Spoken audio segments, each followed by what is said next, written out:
Chapter 39. After squatting in the tree for a while, Zhang Tan became impatient. Several people under the tree looked at the four of them as if they were rare animals. Huang and the sheriff would have gotten up and run away if it weren't for the fact that their other two friends were still squatting there. As for Depang, it still completely ignored those irrelevant people.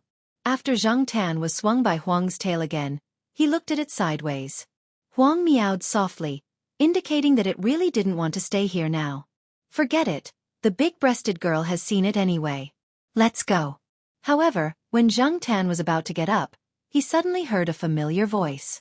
Looking over there, Lord Zhang was accompanying a foreigner to the International Academic Lecture Hall. He didn't go with the previous group of people. It seemed that the foreigner had gone to the School of Physics, and Lord Zhang had been accompanying him. The two should be familiar with each other. Zhang Tan wasn't interested in Lord Zhang and the foreigner, but the two frequently mentioned a name that caught Zhang Tan's attention. They always mentioned Mary, and when Zhang Tan accompanied Little Zhua by the artificial lake, one of Little Zhua's original materials was written, "For my dear Mary." There were also some blessings at the back. In addition to the original materials, there were a few books that also had the name Mary, and Little Zhua would usually annotate the books directly. In other words, these books should belong to Little Zhua. Therefore, Mary should be Little Zhua's English name. With that thought in mind, Zhang Tan put down the foot that he had just lifted. Huang, who was next to Zhang Tan, was more alert when he saw him. He was ready to rush down the tree, but when he looked back, he found that Zhang Tan had squatted back down again. He lowered his ears and meowed again. This time, it was a little longer than before. Unfortunately, this time, Zhang Tan was busy eavesdropping and ignored it. Zhang Tan's ears perked up to listen to the conversation between Lord Zhang and the foreigner. Zhang Tan didn't understand a lot of the technical terms, but other than these, he still understood some things, such as Little Zhua's matter. That foreigner was obviously interested in Little Zhua, but he didn't know about Little Zhua's current situation. Lord Zhang didn't look too good. What happened to Little Zhua was an eternal pain in Lord Zhang's heart, but she couldn't say it out loud. This bearded foreigner obviously didn't know how to read people's expressions. Didn't he see how forced the smile on Lord Zhang's face was? Zhang Tan shook his head secretly. "My dear Mary is taking care of the baby at home. You can give up now, bearded foreigner." What made Zhang Tan curious was that Lord Zhang said that Xiao Zhua was preparing to go abroad. He would probably go abroad next year and would not come back for at least 3 years. The bearded man asked some more questions about Xiao Zhua, but was evaded by Lord Zhang. He did not say where he was going, or whether he was going to do a postdoctoral exchange.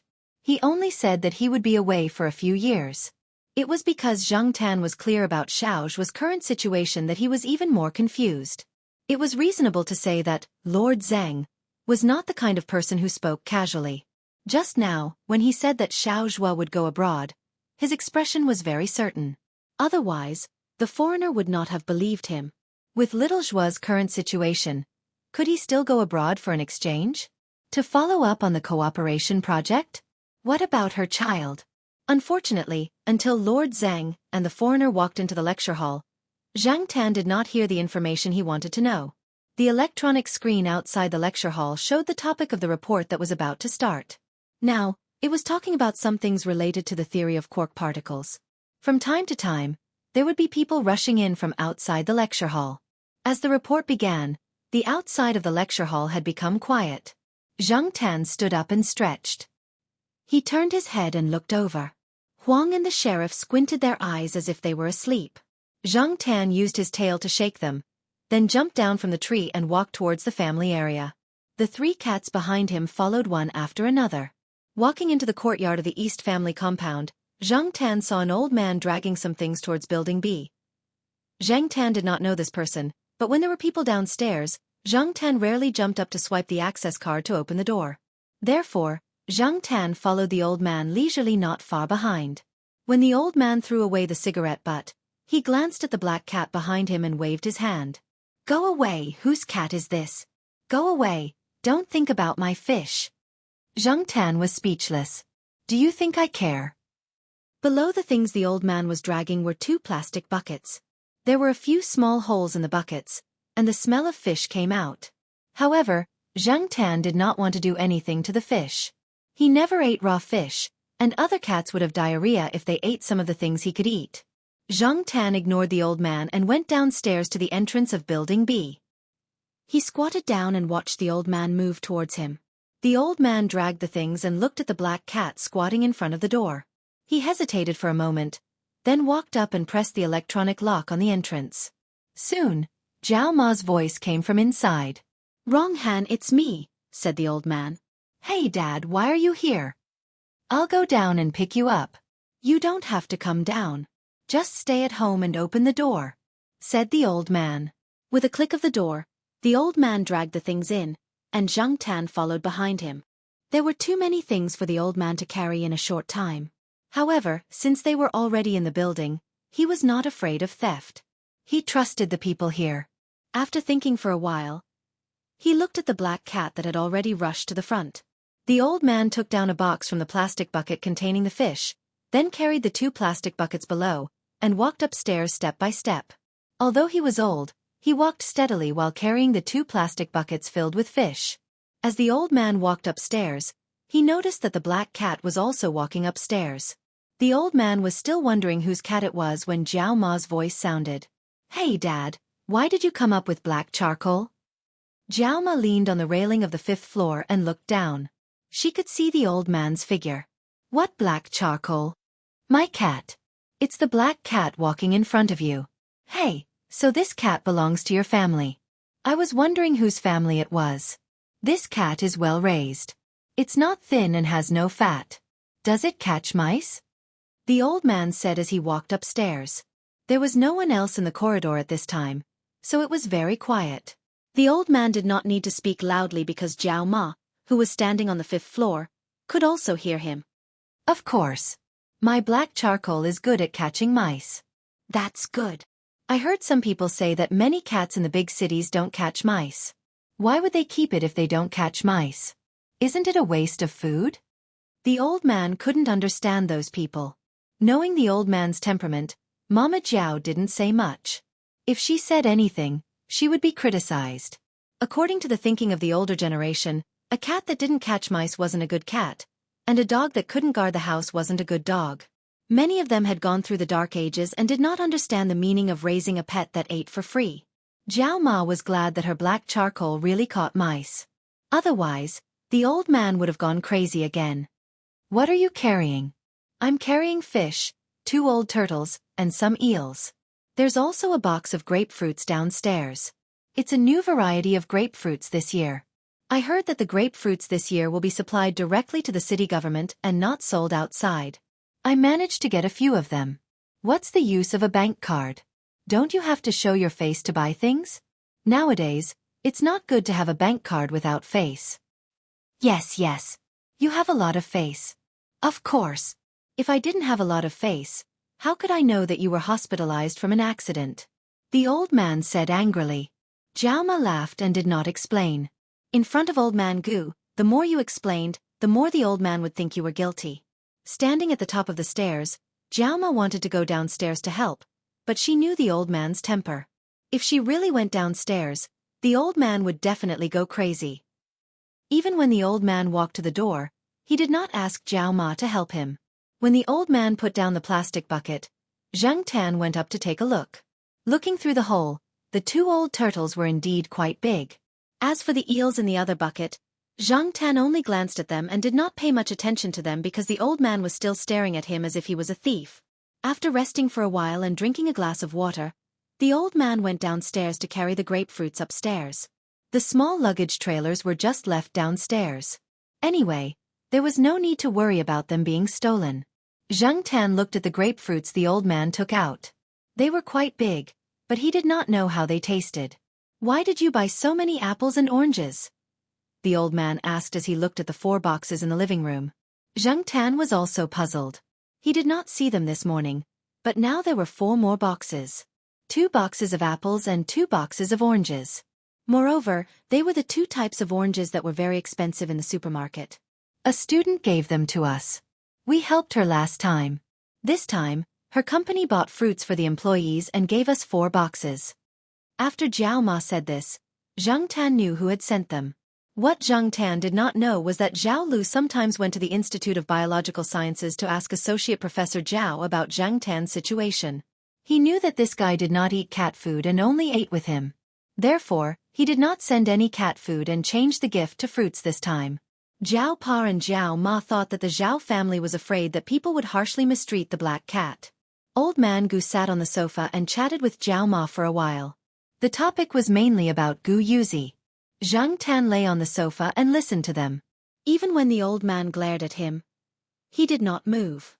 In the past, Zhang Tan did not know much about Gu Yuzi's background. He only knew that Gu Yuzi was the child of Zhao Ma's younger sister. Her parents divorced and her mother stayed abroad. From the conversation between Old Man Gu and Zhao Ma, Zhang Tan knew why Gu Yuzi had always been so quiet. Gu Yuzi, or Little Pomelo in Old Man Gu's words, had been living abroad with her mother. Gu Yuzi's parents were very capable people, but they often quarreled. It was not until this year that they confirmed their divorce. Little Pomelo followed her mother and even changed her surname when she came back to China. Her mother handed her over to Zhao Ma. Every month or half a year, she would transfer her living expenses to the bank card she left behind as Little Pomelo's living expenses. When she first came over, Little Pomelo had some communication difficulties. After all, she had stayed abroad for a long time and was not used to suddenly coming back. Moreover, she was a person of few words, so she was even quieter. However, after a few months of adaptation, Little Pomelo was not as gloomy as before. Zhang Tan felt that he was in the same boat as Little Pomelo. They both had irresponsible parents. One was materialistic and the other was self-centered. They were both young and capable, but cruel and unscrupulous. Zhang Tan had seen many such people. In the next 10 years, such people would grow along with the economic development of China in a J shape. Because he had changed his surname, Old Man Gu directly asked Little Pomelo to call him Grandpa. Old Man Gu only had 2 daughters, and no one called him Grandpa. Now that he had Gu Yuzi, Old Man Gu was quite fond of this granddaughter. When the 2 children returned home in the afternoon, Old Man Gu had already peeled a grapefruit and passed it to the 2 children. Then, he casually put the grapefruit skin over Zhang Tan's head. Zhang Tan. F***CK. Old Man Gu carried Little Pomelo. You've put on some weight. Our Little Pomelo has grown taller. Little Pomelo revealed a rare smile and called out, Grandpa. After eating the grapefruit, dinner was not ready yet, so the 2 children went to do their homework. Go ahead. Grandpa will make eels for you later. Zhang Tan did not want to stay on the sofa and stare at the old man, so he followed Little Pomelo into the room. Little Pomelo was in a good mood today because of Old Man Gu's visit, so she was more talkative. She softly complained to Zhang Tan about today's art class. Usually, she would talk to Zhang Tan when there was no one around. Many people were less wary of animals. Some people felt that talking to animals was the same as talking to oneself, but that was not the case. The speaker would feel differently. The teacher told me to draw familiar food or things that I often see in my life. I did, but... Little Pomelo opened her sketchbook and placed it in front of Zhang Tan. She was a little disheartened. Zhang Tan looked at the sketchbook that Little Pomelo took out. It contained the results of today's drawing. Little Pomelo's drawing was not bad. The teacher gave a score of 92 on the spot. In Zhang Tan's opinion, it was already high enough. Back then, his drawing was like a handicap, hovering around 70 to 80. That was the result of the teacher's kindness. However, the focus of Little Pomelo's sketchbook was not on the front, but on the teacher's comments. Although not many second graders were literate, the teachers would still write some simple comments when leaving the results. However, the handwriting was not as casual as the middle school teachers. It was much neater, and they would also annotate the complicated words with pinyin. This was also a process for the students to learn how to read. On the left side of the page that Little Pomelo drew today, there was a red watercolor pen that gave the results and comments. Under the score 92 was written, Soybeans and edamame are not bad. Keep up the good work. There was also a childish smiley face stamp at the end. Soybeans and edamame, your sister. Zhang Tan looked sympathetically at Little Pomelo who was frowning. The teacher's comments were too self-righteous. There was no other reason. The drawing that little Pomelo had drawn was actually the cover of a biology magazine that had been placed on the coffee table in the living room recently. The two organisms on the cover were actually Staphylococcus aureus and Paramecium.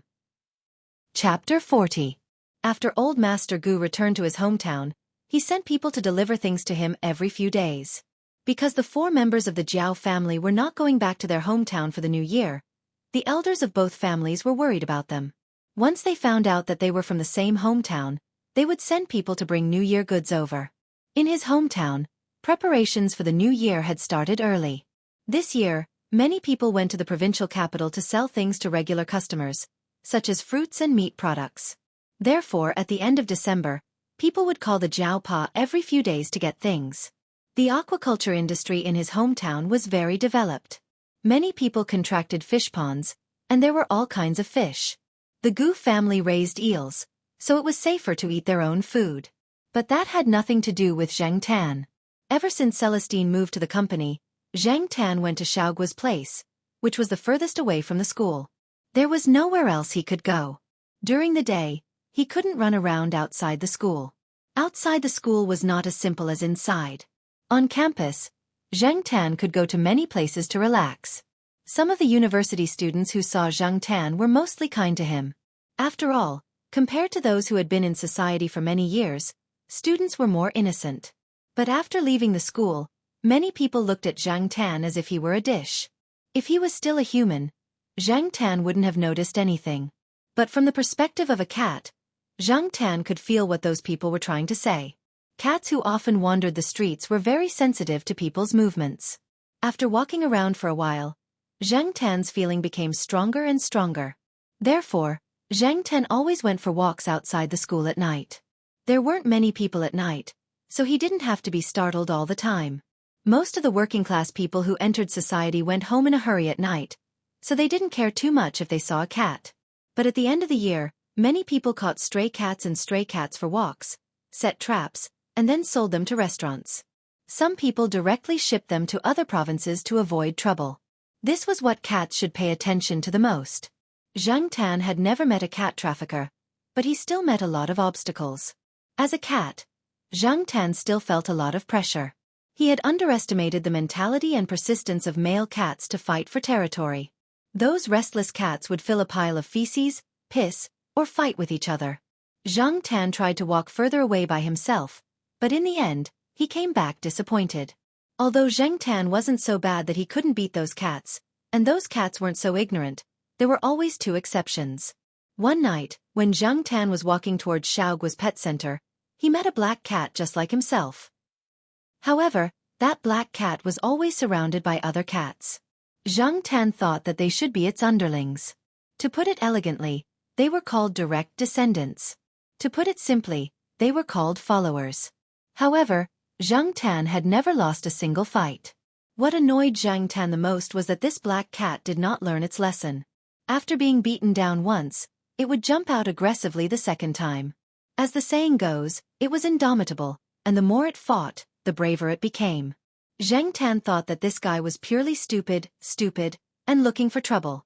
Originally, Zhang Tan thought that this kind of fight was necessary for a cat, and that he had to fight wherever he went. However, one day, Zhang Tan found an exception.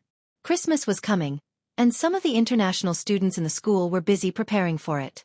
Xiaoguo thought about a cat food commercial about Christmas, letting Zhang Tan play Santa Claus, and letting the golden retriever, Lord, play the elk.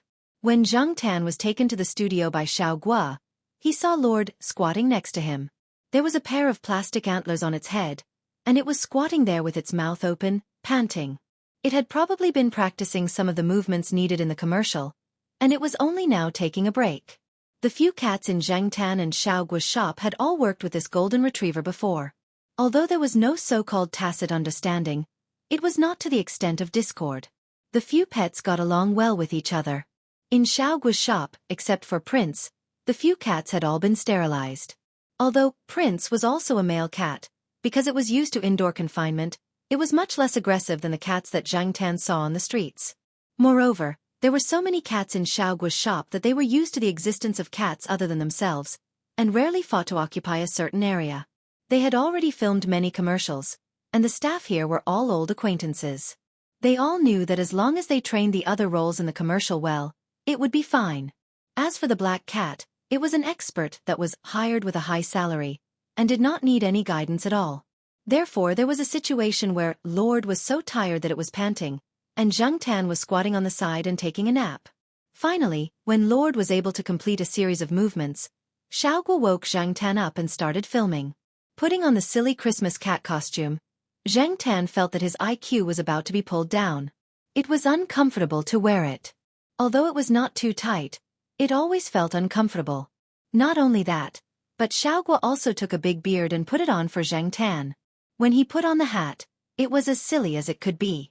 People who saw this commercial would probably complain, Santa Claus is a black cat, black. Forget it, for the sake of the commercial, I'll endure it. I'm also dedicating myself to art. Zhang Tan found comfort in his heart. The task of the Christmas cat was to drive the golden retriever sleigh and deliver gifts from the obviously pet center to the cats and puppies. There were cat food, dog food, pet clothes, pet nests and so on. After the bumpy shooting, Zhang Tan kicked off his clothes as soon as he walked out of the set, got rid of the big beard, and squatted on the high cat tree, waiting for Xiaoguo to send him home after he was done. The post-production work was done by Xiaoguo and Yan Zi. Yan Zi was now a permanent customer of the pet center. Seeing that Yan Zi's computer skills were good, Xiaoguo often asked Yan Zi to help. Of course, the help was not for free. Yan Zi stayed here for free, ate and drank for free, and fed the cats for free. Over there, a group of staff was sorting out the post-production work. The side where Zhang Tan was squatting was much more deserted. He had taken a nap before, but now he couldn't sleep. He was bored and looked around. Finally, Zhang Tan's eyes fell on Li Yuanba and his mother. Li Yuanba was still the same. The few cats in the store always stayed far away from it. When a few curious cats approached it, it would be forced to retreat by a glance. It didn't even need to raise its paws. A glance was enough to deal with them. This was something that Zhang Tan admired. The cat with a mole, next to Li Yuanba, was its son, Peanut Candy. Xiaoguo called him Peanut, for short. When Zhang Tan saw the photo for the first time, he didn't look carefully, so he didn't see the mole next to Peanut Candy's mouth. Peanut Candy's mouth was basically covered with white fur, but the yellow spot next to his mouth was particularly eye-catching in the surrounding white. It looked very funny. Zhang Tan thought that in a few months, this mole, the size of a mung bean, would probably grow to the size of a soybean. As for whether this mole would grow to the size of a quail egg by the time Peanut Candy grew to adulthood, that was unknown. However, Zhang Tan was looking forward to it and was happy to see it. Peanut Candy's fur was longer than that of other short-haired kittens, but it was different from those long-haired kittens. Zhang Ziyan guessed that its father was a long-haired kitten or a skewer kitten. Another thing that Zhang Tan found strange was the serious expression on Peanut Candy's face. For Huang, the word serious was just a facade, but Peanut Candy's serious expression was really serious. It had deeply inherited the expression of Li Yuanba. However, Peanut Candy was still young, and his eyes were still ignorant. He didn't have the aura of his mother. After squatting on the side for a while, Li Yuanba walked into the house with Peanut Candy in its mouth. There was a room that belonged to a swallow, and there was an entrance under the door that was specially designed for cats. Zhang Tan could see the room from where he was. He saw Li Yuanba walk into the room with Peanut Candy in its mouth for a while, then walk out again. This time it was alone. Then, it didn't walk towards the studio, but went to the other end of the corridor. Zhang Tan remembered that there was a back door there, but that door was only opened when moving goods or large props, and was usually closed. Why was Li Yuanba walking there? Since he had nothing to do, Zhang Tan jumped off the cat tree out of curiosity and followed it. Li Yuanba looked back at Zhang Tan, who was not far away, and didn't respond. It continued to walk to the back door. There were some goods piled up at the back door, but it was far from the door. There was a small window near the corner. The window was high and open, probably for ventilation. Many of the goods that were shipped in had a strong smell. The height of the small window was not within the range of the cats in the shop, so Xiaoguo was not afraid that the cats in the shop would run out of the small window. Li Yuanba walked toward the window. While Zhang Tan was puzzled, it suddenly sped up. It was not running toward the window, but toward the side wall. It jumped over it, and when it touched the sidewall, it quickly changed its angle. With a kick of its hind legs, It jumped toward the small window with the help of the side wall. It landed accurately. What the F***ck?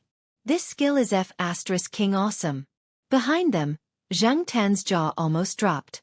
It was really impossible to guard against it. Xiaoguo would never have thought that a cat could escape from the small window by jumping. There were some empty boxes piled up outside the door, which formed a staircase for Li Yuanba to jump down safely. Soon, it disappeared from Zhang Tan's sight. Zhang Tan squatted there and hesitated, then tried to jump directly to the small window. His jumping ability was slightly stronger than the average cat's. After a few tries, Zhang Tan gave up. It was so close. Zhang Tan started to try the jumping method of Li Yuanba. The first time, he didn't control the angle and strength well, and directly hit the wall. Fortunately, Zhang Tan could still control his body at that moment and landed safely, but his legs were a little numb. The second time, it was a little better than the first time. He didn't hit the wall, but hit the open glass window, making a bang sound. Zhang Tan moved her legs and waited for the pain to subside a little before she tried for the third time. This time, she finally reached the edge of the window. She kicked her legs and used her claws to push herself up. Then she poked her head out to look. What Zhang Tan didn't expect was that not far away, Li Yuanba was squatting on an empty box and looking at him. Waiting for me? After seeing the black cat at the window, Li Yuanba turned around, jumped off the box and walked out. Zhang Tan quickly followed. Trapping a cat was harder than trapping a dog. Zhang Tan now had a deep understanding. He didn't know where Li Yuanba learned about it, but it found a few gaps and went in. After a few turns, it left the pet center without being discovered by anyone. At first, Zhang Tan was unfamiliar with the place he passed by, but gradually, the scenery became familiar. Zhang Tan had been here before when he was walking from the school, and he met it here. Meow. Just as he was thinking, Zhang Tan heard the voice that annoyed him to no end. F***ck. It was that stupid cat. Looking up at the sound, Zhang Tan saw the black cat squatting on the short wall, and there were two cat brothers around it. Different from the previous encounters, Zhang Tan felt that there was something wrong with the stupid cat today, and the two cats around it didn't come up to join in the fun. After observing, Zhang Tan found that the three cats were staring in the direction of Li Yuanba, as if they were facing a great enemy. When the indomitable cat faced Li Yuanba, it would only make a few weak woo-woo sounds, and then run away.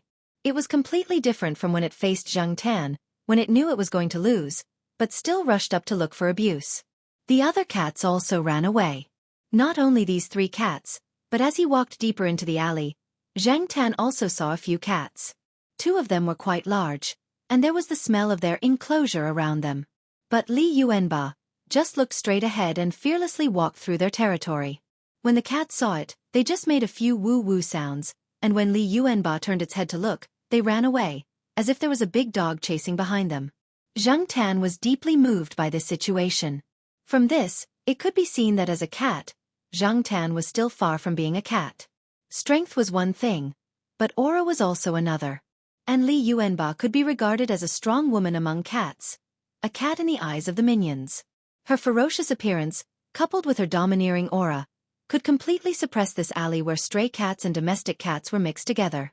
The strong sense of territory of the cats seemed to have disappeared at this time. Zhang Tan could see the fear in the eyes of the cats when they saw Li Yuanba. Zhang Tan looked at the tortoiseshell cat in front of him that didn't change its pace. It was a kind of aura that was inadvertently revealed. It wasn't an act, and it wasn't something that could be imitated by anyone. Zhang Tan still remembered that when Xiaoguo first saw Li Yuanba, besides opening the pet bag, he didn't get close to it. Xiaoguo understood pet cats, but on the other hand, it was also related to a kind of message that Li Yuanba itself silently transmitted. The language of cats wasn't lacking. Different tones, different lengths, and different ways of speaking could express different meanings. However, since leaving the pet center until now, Zhang Tan hadn't heard this tortoiseshell cat speak. It was completely relying on a kind of silent aura and aura. For people who didn't understand, they might not be able to see this difference. But now Zhang Tan could clearly feel that the tortoiseshell cat in front of him was far different from other cats. Appearance was determined by nature, and aura was polished by worldly affairs and time. Zhang Tan didn't know what Li Yuanba had experienced, but if a seemingly ordinary cat could have such an aura and aura, its experience was definitely not simple. Chapter 41. Following Li Yuanba around outside, Zhang Tan learned a lot. This trip was very enlightening for him. He heard that Li Yuanba was a stray cat. Obviously, it had more experience surviving outside than other domestic cats. It could distinguish the good and evil elements of all kinds of people and animals in the environment very well. Even if it was walking on the sidewalk, it would still be calm. When it encountered people with malicious intentions, the way it dealt with them was different. For some people, if you threatened or intimidated them, they would stay away. For others, the more you threatened them, the more they would be motivated. This was the case for humans. As a cat, its status was even lower, and the situation it faced was even more severe. Therefore, many animals that wandered the streets would run away when they saw people because they couldn't clearly distinguish who was kind and who was malicious. After being hurt a few times, it would form a kind of conditional discharge, and they would run away when they saw people. However, Li Yuanba could choose the best way to deal with it in a short time. For example, when passing by a milk tea shop, there was a couple sitting on the chair next to it. The man called out a few times, holding a string in his hand and swinging it to attract the cat's attention. Cats were always more sensitive to the sound me, and preferred the kind of string that moved. But he didn't expect Li Yuanba to walk away from him. Zhang Tan was very curious because before that, there were also people who called Li Yuanba like that. Although Li Yuanba didn't go over, it didn't change its route. But this time, after it pulled its ears, it walked away directly. It was very straightforward. Zhang Tan followed it and changed his route. Not far away, Zhang Tan heard the man sitting next to the milk tea shop holding the milk tea call out again, so he looked back. There was a cat passing by, standing on the flower bed. It looked like a domestic cat, with clean and soft fur. Hearing the man's call and seeing the swinging string, the cat moved closer. The next moment, the man sprayed the milk tea with the straw in his hand. The cat dodged quickly, and only some of its fur was stained by the milk tea. Therefore, the cat was unhappy. It lowered its ears, puffed up its fur, and growled. If Xiao Gua were here, he would definitely know that this was a warning from the cat, and that it could attack or run away at any time. Generally, it was best not to provoke it under such circumstances. In the end, the cat's reaction made the man even more excited. The cat was sprayed with milk tea and ran into the greenery, leaving only the laughter of the couple behind. Trash! That laughter was too ear-piercing. Zhang Tan tugged at his ears. Looking at those two faces, he couldn't help but want to scratch them. Zhang Tan looked at Li Yuanba. It had already walked far away, as if it did not know what had just happened. It was nonsense for a cat to lend a helping hand in the face of injustice. No one was a superhero, not to mention a cat that was just trying to survive. A cat's life was worthless. Zhang Tan retracted his gaze and quickly followed Li Yuanba. At the corner of the street, they met another couple. Similarly, the man also made a me sound and made some movements to attract the cat's attention. Seeing that the cat in front of him ignored him, he threw a small stone at Li Yuanba. What made Zhang Tan different was that Li Yuanba had a completely different behavior from before. It lowered its ears, raised its whiskers, showed its fangs, and made a low growl. The man was obviously a little scared. His action of picking up the stone froze. At this time, his girlfriend next to him pulled his arm, as if she was afraid of being scratched. Therefore, they patted the dust off their hands and quickly left. For different people, different ways of dealing with them. It did not blindly retreat. When it should be strong, it was strong. When there was no need to be strong, it was also nimble to avoid conflict. This was the attitude that Li Yuanba adopted when walking on the street. It was different from the way of other cats. Zhang Tan had been following it not far behind, so he could see everything that had happened before clearly. The couple in front and the couple in the back did show a difference in personality. Their momentary change in expression allowed Li Yuanba to choose the most suitable method. Those that could not do what Li Yuanba did could only be like other stray cats. They could only avoid people when they saw them outside. No matter how attractive the other party was, they could not go over, because they did not know if they would be sprayed with dirt or thrown stones in the next moment. They also did not know if their warning was effective on those people, or if it would make them worse. It was not a golden pet in Beverly Hills. As an ordinary domestic animal living in the city, it could either be satisfied with the status quo or learn more survival skills.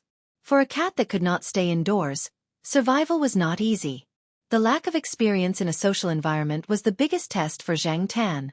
Zhang Tan was used to thinking from a human's point of view, but now, he was slowly changing. He did not know how long he would stay in this cat form. If he could never go back, in order to survive, he had to learn a lot. He had to learn how to look at problems from the point of view of an ordinary cat. Zhang Tan did not want to give up his cat life so easily. After walking around with Li Yuanba, when he returned to the pet center, Xiao Gua and the others had just finished their work and were calling Zhang Tan's cat name. Seeing Zhang Tan coming from the back door, Xiao Gua did not suspect anything. He thought that Zhang Tan was just curious and walked around there. He did not know that the back door of his studio area had been searched again and again. After returning to Tsinghua University and entering the area belonging to the owner, the hustle and bustle outside seemed to have settled down. It was suddenly much quieter. The students that he saw on the way were rushing to and fro for year-end activities or various exams. Most of them were inexperienced. The mentality of students in this era was much simpler than that of 10 years later. What made people mature was experience, not age. Even if these students with no background and no family background went out now, they would probably not be as good as their peers who had been through hardships for many years. Zhang Tan jumped out of Xiao Gua's car and looked up. Huang was lying on the lawn, basking in the sun. This guy never left the campus area. Perhaps, for it, such a large area was enough for it to play around. Niu Zhuangzhuang was tied up next to it, and Xiao Hua, the Saint Bernard dog, was napping on the grass. In terms of body size, Xiao Hua was now several times bigger than Niu Zhuangzhuang. However, Niu Zhuangzhuang was tied up, while Xiao Hua was not. Niu Zhuangzhuang was quite friendly to the animals that it had been familiar with since it was young. But when it came to other unfamiliar pets, it would rush up and start fighting. Everyone in the courtyard remembered that the thief's leg was bitten during the theft. They would be worried if Niu Zhuangzhuang was not tied up. As for Xiao Hua, the children in the courtyard often played with it. Everyone knew that Xiao Hua had a gentle personality. Other than the fact that it liked to drool, it had a good impression of it. Seeing Zhang Tan, Huang lay on its side and stretched. Meow! It meowed. When it meowed in a low and gentle tone, it meant that it was greeting and welcoming you. It also meant that it was in a good mood and was answering your question. When it meowed loudly, it could be complaining or begging. For example, it was hungry and wanted to be fed. Xiao Gua followed Zhang Tan upstairs. Every time they came back it was like this. One was in a hurry to go home, while the other was walking slowly behind. Sometimes, when he sent Zhang Tan home after shooting a commercial, Xiao Gua would bring some photos from the commercial to the Jiao family. It was the same this time. When they entered the house, Jiao Ma was cooking dinner. In the living room, Jiao Yuan, who had come back early from school, was sitting on a small stool. Jiao Pa was sitting on the sofa. They seemed to be talking about something. It seemed that Jiao Pa was teaching him something other than books. Little Pomelo had a group interest class today. She was having an art class and would be back later. When Auntie Ling picked up the children, she also picked up little Pomelo. Therefore, there was no need for the Jiao Pa and Jiao Ma to go over. When they saw Zhang Tan and Xiao Gua come in, the father and son stopped talking. When Xiao Gua put down his things and drank a cup of tea, they talked about today's commercial. After he left, the father and son continued their conversation. Zhang Tan squatted on his special chair and listened to their conversation. The Jiao Pa was talking about the broken window effect. This topic started when Jiao Yuan came home and complained about some things in class. For example, copying homework. In the language class today, the teacher severely criticized a few students who copied homework. In Jiao Yuan's opinion, copying homework was also a problem in other classes. Why was the language teacher so serious? When the Jiao Pa heard Jiao Yuan's complaints, he pulled him over and started the lesson. The broken window effect meant that if someone broke a window in a building and didn't fix it in time, others might be implicitly encouraged to break more windows. The result was that in this kind of apathetic atmosphere, crime would breed. Behavior and environment are strongly suggestive and inductive. If the first broken window isn't fixed in time, something more serious might happen. Similarly, your classmates will think that copying homework is a useful and effective way to save time. They will continue to copy. Zhang Tan looked at the Jiao Pa and then looked at the Jiao Yuan. He was conflicted. Why was he talking about such profound principles with a primary school student? In any case, Zhang Tan had done everything from elementary school to university. He had copied homework, been late, gotten into fights, and blackmailed people. Other than a few words from his teacher, he had not been restrained. In the end, it was all problems that could be solved with money. Since money could solve the problem, why should he complicate it? Zhang Tan still squatted there and listened to the Jiao Pa's lesson to the Jiao Yuan. The topic had already extended from the classroom phenomenon to business management. There are usually two types of environments for business development. One is the hard environment, such as office conditions, machinery, road facilities, etc. The other is the soft environment, such as the work atmosphere, corporate culture, interpersonal relationships, management style, etc. For example, your Uncle Yuan is now paying attention to these broken windows in the company. In the hard environment, the broken windows will be fixed as soon as there are problems. In the soft environment, the influence of broken windows is even greater, so you can't let your guard down. Behind any major problem is the result of the accumulation of many other problems, so your Uncle Yuan is always paying attention. Once he discovers a problem, he will immediately take measures to deal with it because it may affect the company's reputation. And reputation is a curse that people put on your Uncle Yuan's company. No matter how capable you are, no matter how arrogant you are, if you want to develop well, you can't ignore these broken windows. Take your class for example. If the reputation is bad, you won't be able to talk about your classmates, right? Jiao Pa's last sentence made Jiao Yuan agree with him. There was a class in their grade that had a bad reputation. At first, when they heard that someone in that class had a pen eraser stolen, the class and the teacher didn't care much. Later, there were rumors of people stealing money and so on, so everyone was especially vigilant against the people in that class. The students in that class were too embarrassed to report to their class, afraid that they would be despised and ostracized. Let me give you another example. This kind of chain effect can be explained from another perspective. For example, if your mother bought you a new pair of socks with the Transformers pattern, you will definitely subconsciously choose the newer and cleaner shoes when you wear the new socks. If you wear the shoes, you will definitely pair them with a pair of trousers that are suitable for the shoes. After choosing the trousers, you will also have to match them with your jacket. After you wear them, you will definitely avoid getting dirty. So, after this process, your entire image will change. Oh, I understand. Take Xiong for example. His mother told him many times that a hunchback wouldn't grow tall because he likes hunchbacks, but he still doesn't listen. He usually hunches because he is already considered tall in the class, so he doesn't care.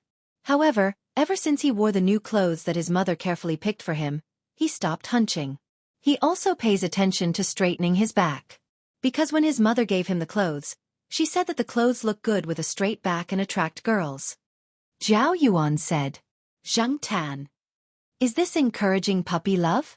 When Jiao Pa heard Jiao Yuan's words, he thought for 2 seconds and said, So what you are saying is, when can I buy new clothes for the new year?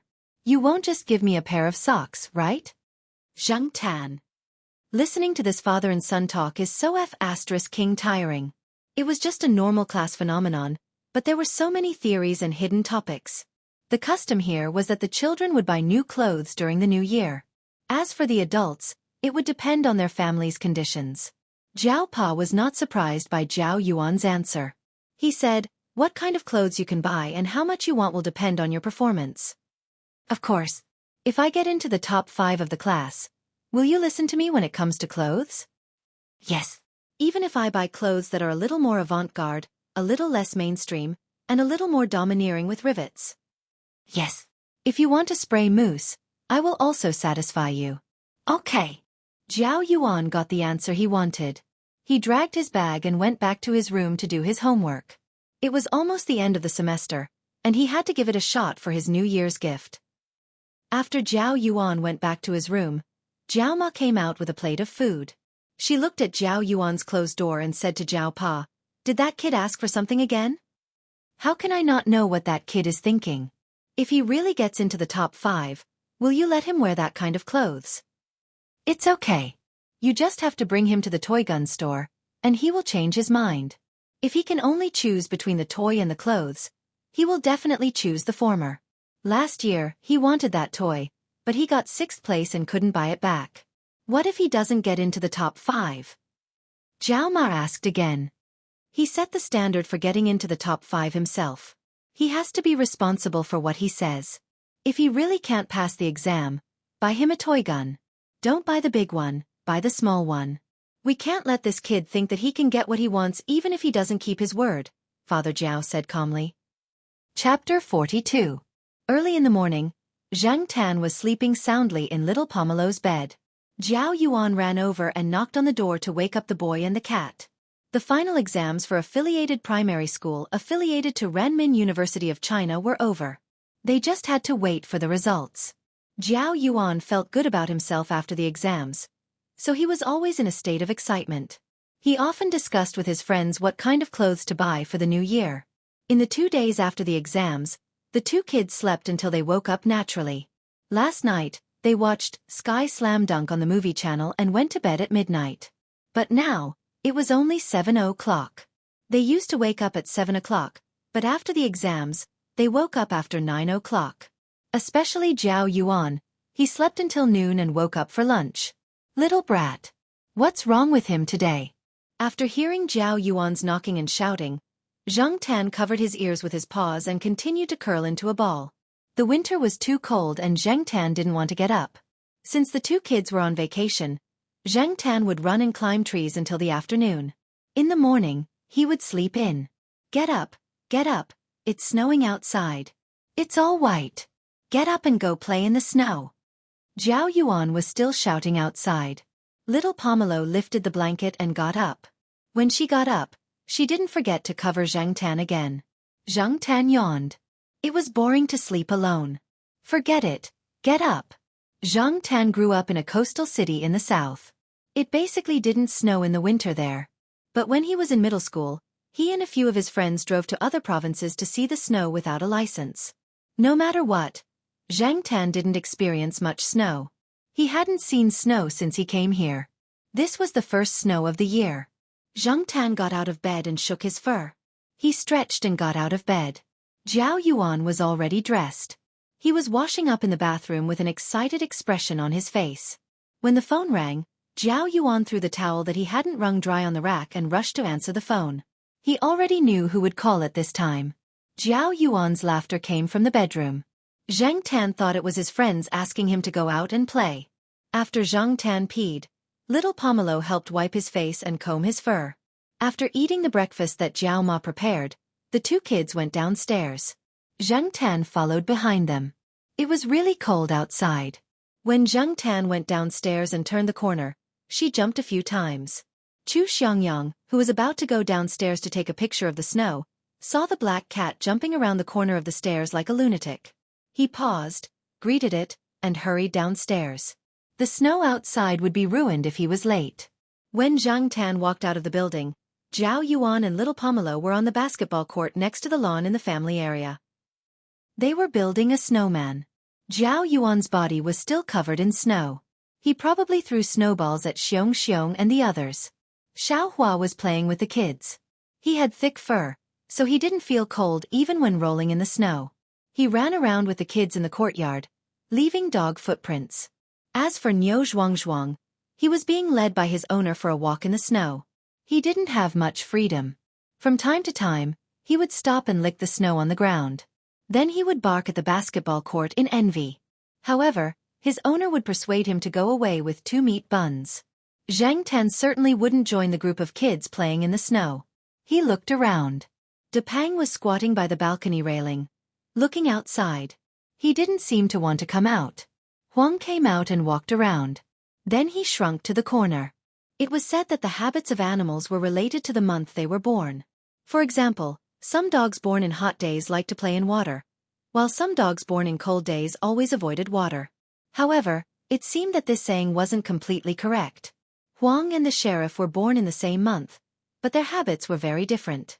Other than the fact that they were both neurotic at times, they were poles apart. Now, for example, Huang was hiding in the corner of the building to avoid the wind, while the sheriff was running around in the snow.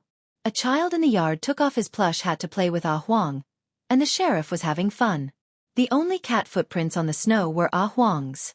After a while, Huang came out from the corner of the building and walked to the basketball court. There, Xiao Hua was lying on the ground, panting. He stuck out his big tongue and breathed out clouds of white smoke. After Ah Huang went over, it squatted beside Little Blossom.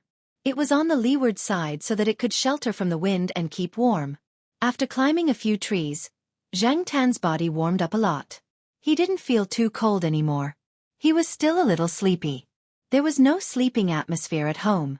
After thinking about it, Zhang Tan decided to go to the Jiao Pa's office to continue sleeping. The Jiao Pa's office had air conditioning. The electricity was reimbursed. During summer and winter, all the offices and laboratories in the school would turn on the air conditioning. Some of them left it on all day and night. They would only tell the freshmen about saving electricity. Zhang Tan jumped onto the flower bed and walked along the edge of the flower bed to the reborn science building. The road had already been swept clean. The cars coming and going had already crushed the snow on the road. The school's greenery was done well. Even if the sycamore trees on both sides of the road had all lost their leaves, there were still camphor trees, pine trees and other plants that were green all year round. The snow was still falling. It wasn't as heavy as before, but it was still very wet when it landed on one's clothes. Not far away, a few students holding umbrellas walked over. They had also come out to take pictures. Maybe they were like Zhang Tan. It rarely snowed in their hometown, so they were curious. A girl pushed away the umbrella that a boy next to her passed to her. "I don't want an umbrella. I want to be soaked in the snow." "Ignore her. She's so embarrassing," another girl scolded jokingly. "She's seeing snow for the first time. Let her be." "Hey, look, there's a black cat in the flower bed. Hurry up and take a picture," someone shouted. Zhang Tan pulled his ears, looked away, and ignored them. "I want to take a picture with this black cat." The girl who shouted that she wanted to be soaked in the snow ran over to Zhang Tan. Zhang Tan didn't hide. He gave her face and paused to let her make a silly peace sign. This girl was quite good-looking. "I want to take a picture with a cat too." A boy came over. Hearing the boy's words, Zhang Tan walked away without looking back. He only left cat footprints on the flower bed. After turning a corner, he could already see the science building. Zhang Tan, who was about to speed up, suddenly stopped. He heard someone say Jiao Pa's name. Looking sideways, he saw two people on the sidewalk walking towards the science building. They still smelled of spicy hot pot. He guessed that they had just come out of the snack bar on campus. "I'm not trying to discourage you, but if you don't get a high score, you'll probably be eliminated. In our department, the instructors like to recruit students from our school or those who have high scores. In addition, our school students have priority at all times. For example, my score is about the same as yours. We both just passed the cutoff, but my chances of being accepted are much higher than yours. Of course, different instructors treat students differently. For example, Zhao Mingxing's requirements are very high. Many people applied for him in this year's postgraduate entrance exam. He didn't accept any of the previous candidates. I heard that his requirements are very strict. If your score is below the cutoff, you definitely won't be accepted." The student was still talking non-stop. Zhang Tan just remembered that tomorrow was the weekend. It was also the time of the national postgraduate entrance exam. Jiao Pa often stayed in the office these days. He had to mark the students' final exam papers, hold meetings about the postgraduate entrance exam, guide research projects, and pay attention to the company's situation. A few days ago, Zhang Tan heard from Jiao Pa that he wanted to recruit a satisfactory postgraduate student to share his work. Exine couldn't handle it alone. Jiao Mingxing? The other person was a little confused. He was from another school and was not familiar with the instructors of Tsinghua University's Faculty of Biological Sciences. He only knew a few big names in the faculty. "I knew you didn't know him. Jiao Mingxing is not famous in other schools, but this year, he became popular. A few students who didn't apply for his postgraduate entrance exam regretted it.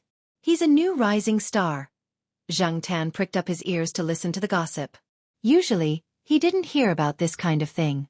So, Jiao Pa was a new rising star in the eyes of the students. However, Jiao Pa was famous for two reasons. One was the project fund, and the other was EXIN. Among the postgraduate students in the same year, EXIN was far ahead of the others. In the faculty, the most direct way to evaluate a student's excellence was to look at their SCI articles. Although some people criticized this evaluation method and attitude, It was indeed a recognized evaluation method. Wuxia had already published 2 articles in half a year. The impact factor was not bad.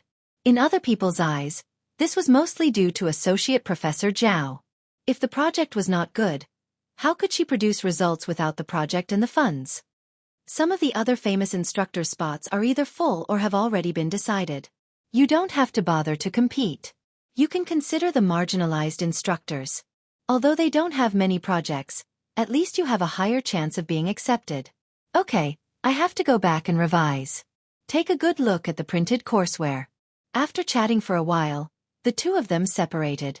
The student from the faculty walked towards the direction of the dormitory, and the student from another faculty went to the past life research building.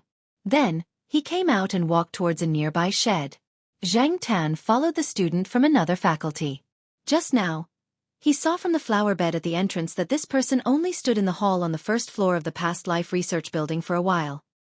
He looked at some of the honorable introductions hanging in the hall, such as the projects that the faculty had won, and so on. There was also a list of the winners of the annual academic meeting. Zhang Tan remembered Jiao Pa saying that Wuxia had won the first prize, and that there was a 3,000 yuan bonus.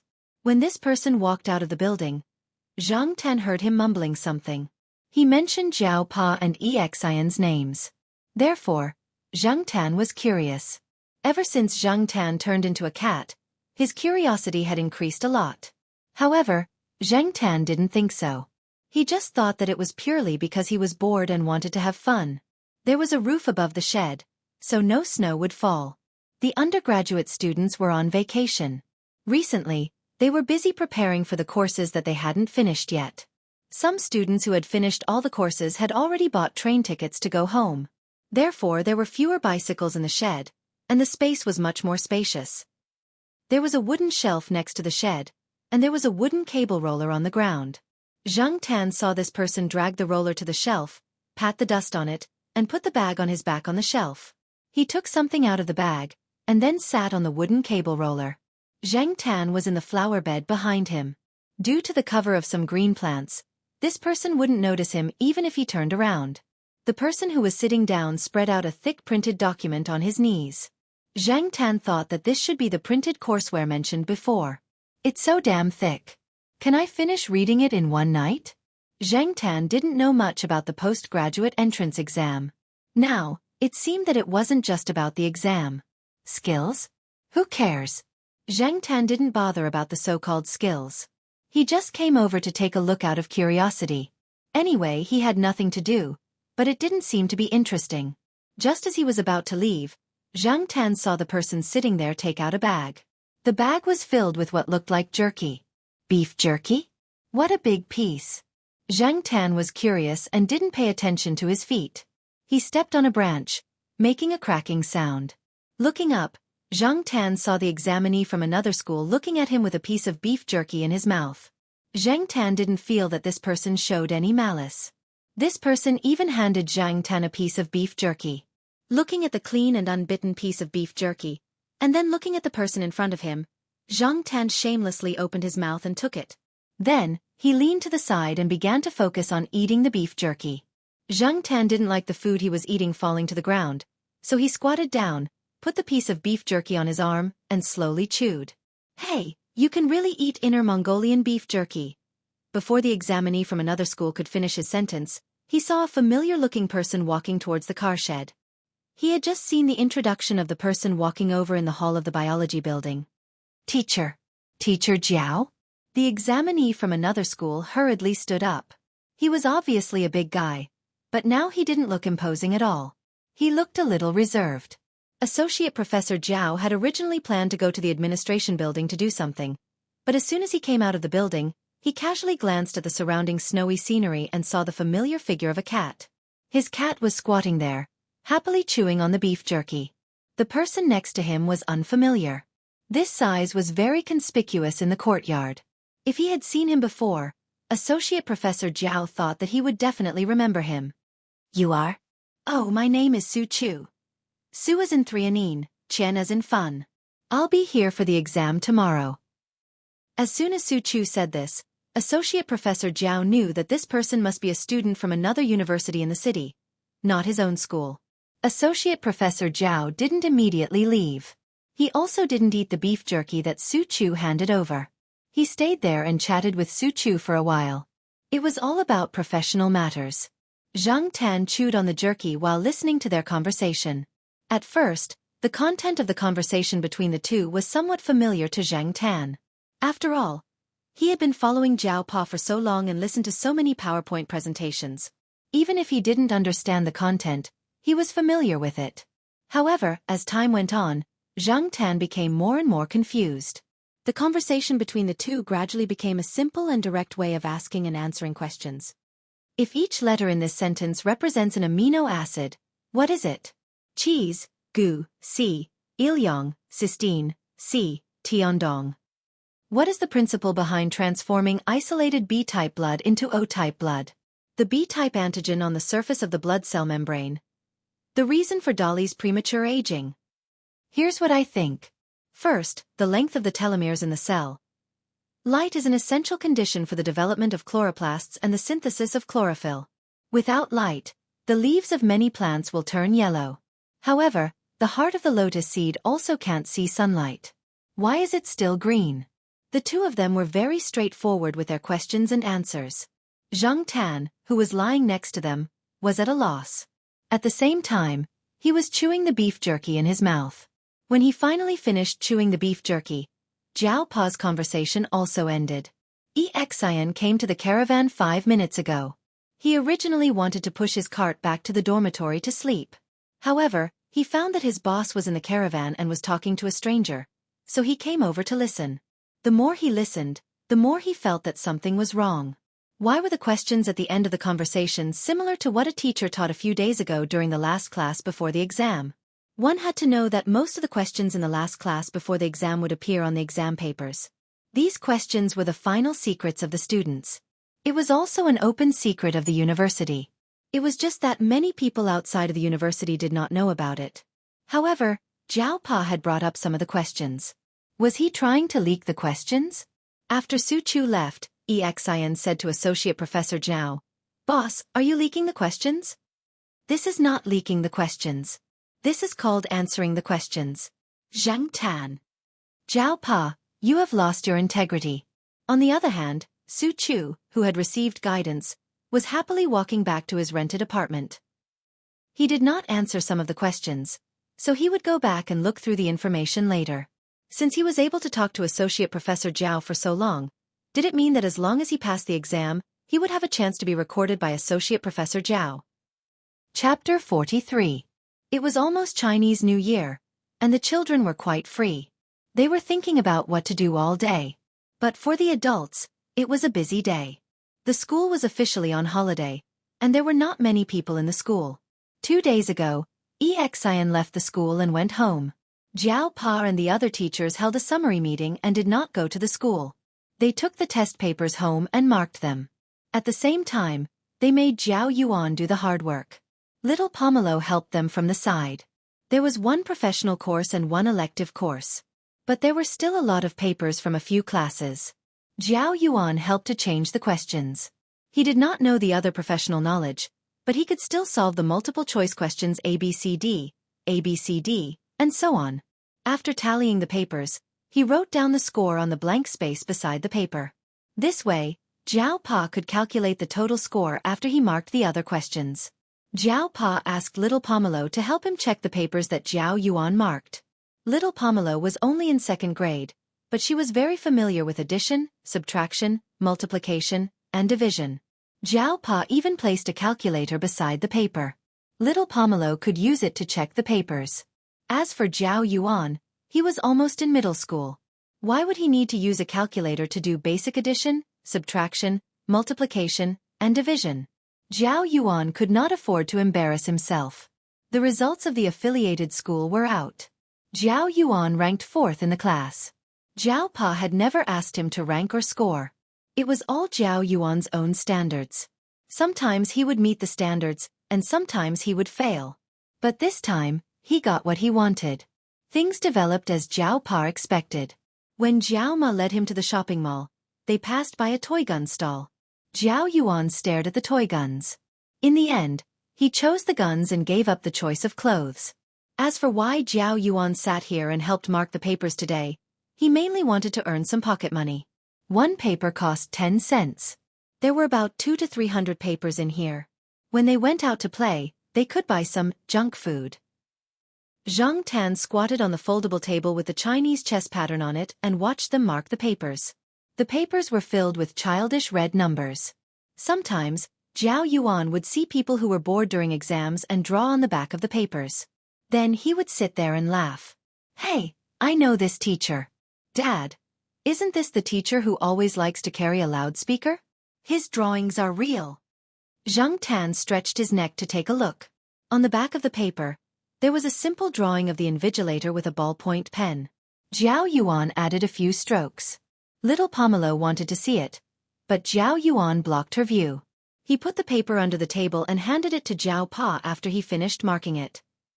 This was because he added a stroke on the invigilator's crotch to draw a small penis. He also used a ballpoint pen of a similar color to avoid arousing suspicion. He did not use a red pen to mark the invigilator's crotch. Anyway, the final papers would not be given out unless the students who had doubts about the results requested to check the papers. Under normal circumstances, no one would see these drawings. Therefore, Zhao Yuan did not say anything about Zhao Pa's actions.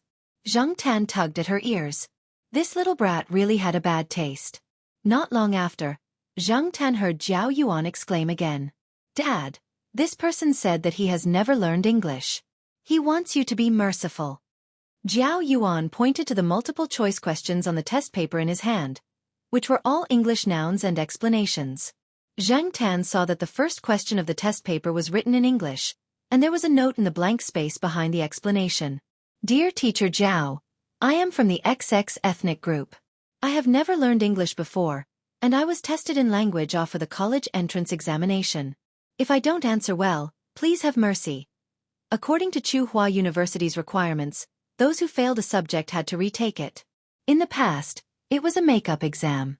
Later, the university discovered that some people were trying their luck. If they failed the exam, they could just take a makeup exam. Anyway, the makeup exam would usually be missed. Therefore, the university cared less and less. In the end, the university came up with a new policy this year. Those who failed a subject had to retake it. At first, many people protested. When Zhang Tan went out for a jog in the morning, he saw some notes on the walls and tree trunks. They were anonymous people's protests. Because the other universities in Tsinghua City were not so harsh, the students condemned the university for being too inhumane. However, in the end they gave in. Some people felt that it was embarrassing to have to go to class with juniors who were 1 year younger than them after failing a subject. However, some people were more optimistic because they could get to know more beautiful juniors. After hearing Zhao Yuan's words, Zhao Pa looked at the name on the paper and said, I know about this person's situation. The other teachers also know about it. When the time comes, they will definitely loosen the standards for him. Sigh, there's such a good thing. When I take the Chinese exam, I will write at the end of my essay, Teacher, my hand is injured. My handwriting is not good while I am taking the exam. Please be merciful. Maybe the grading teacher will be soft-hearted and give me high marks. Zhao Yuan's essay scores were his pain. The essay scores were the ones that dragged down his Chinese results. Because his handwriting was not good with a fountain pen, his handwriting would always drag down his scores. Sometimes, a difference of 1 or 2 marks would cause his ranking to drop by a few places. If his ranking fell behind, his family would not be able to fulfill his wishes. Therefore, Zhao Yuan had a deep resentment towards his essay scores. However, although Zhao Yuan's handwriting was not good with a fountain pen, his calligraphy was the complete opposite. When Zhao Yuan participated in the primary school students' calligraphy competition, his form teacher could not believe his handwriting. Every word written with a fountain pen looked like they were malnourished. How could a brush be written like this? Even some secondary school students might not be able to match up to his calligraphy. In the words of his form teacher, Zhao Yuan's calligraphy had some strength of character.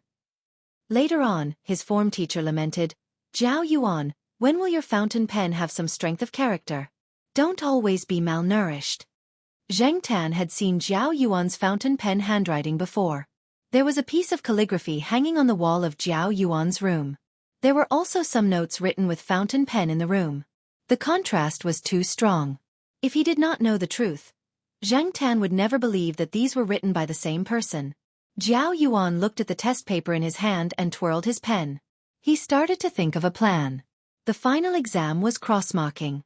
His own teacher would mark another class's test paper, and the teacher marking his own test paper would not be able to recognize his handwriting. Zhao Yuan nodded. Yes, this plan could work. Get rid of that little trick in your head. If you do this during the primary school exams, it will backfire. Do you think those teachers are fools? Zhao Pa did not even look at them. When he heard Zhao Yuan twirling his pen, he knew that this kid was starting to think dirty again. Oh! Zhao Yuan sighed and continued to mark the rest of the test paper. Do. The phone in the bedroom rang. Zhao Pa looked at the caller ID and the expression on his face became a lot calmer. Hello. Zhang Tan's hearing was much better than the two children's. The bedroom was not that big, and it was not that far away, so he could hear the conversation on the phone. It was a female voice. Most of the time, it was just the female talking. Occasionally, she would say a few words in English. Zhao Pa stood there with the phone in his hand and simply responded. He did not say much. Although Zhao Pa did not talk much, according to Zhang Tan's understanding, Zhao Pa was not usually so cold when talking on the phone. The other party mentioned her a few times, but Zhang Tan did not know who this her was referring to. The most the other party said was that she would send money and hope that Zhao Pa could take care of her. After talking for a few minutes, Zhao Pa finally stopped saying oh, and okay. Instead he asked, do you want to talk to her? The other party was silent for a while and said, okay, I have something to do here. I'm afraid I can't talk for more than a few minutes. Zhao Pa did not listen to the other party's whispers. He turned to look at little Pomelo, who was working on the calculator, and said, Pomelo, your mother wants to talk to you. Zhang Tan's ears perked up. Little Pomelo's mother? The mother who was overseas and did not want to come back at all. She sent her 7-year-old daughter back to the country so that she could enjoy herself outside? Zhang Tan did not think of Pomelo's mother at that moment. It was mainly because the words and the tone of the person who spoke were too distant. It was as if she was trying to evade something and was afraid that Zhao Pa's people would stick to her. No wonder Zhao Pa had such a reaction. If Zhang Tan had been there, he would have started scolding. Unfortunately, Zhang Tan could not speak. He could only howl like a cat. Zhao Yuan did not continue marking the papers. He looked at little Pomelo with a sympathetic gaze. Little Pomelo spoke even less than Zhao Pa on the phone. She only said oh, and then that was it. The other party had hung up. Zhang Tan could not help but scratch his feet with his paw. Pomelo's mother only said 2 sentences. One was to ask little Pomelo, are you okay? The other was to remind her, be good at Auntie's house. Little Pomelo pursed her lips and hung up the phone. She walked over and continued to work on the calculator to check the papers. After she was done, she made a tick on the papers to show that there was no mistake. The papers still had scratches left by Zhang Tan's cat paw. All right, that's all for today. Zhao Pa clapped his hands and sorted the papers from Zhao Yuan and little Pomelo. Oh yeah, Pomelo, your mother sent some money over to buy you a New Year's gift. What do you want to buy? Little Pomelo thought for a while and answered, a bicycle. Me too. Zhao Yuan was excited. How could he forget about the bicycle? He would have to ride a bicycle after he entered junior high. He should have practiced in advance so that he could go racing with Xiong and the others. There were not many motorized vehicles in the school anyway. It was suitable for racing. Zhao Pa looked at Zhao Yuan. His expression did not change. Rejected. Why? Your mother said that she would buy it during the summer break.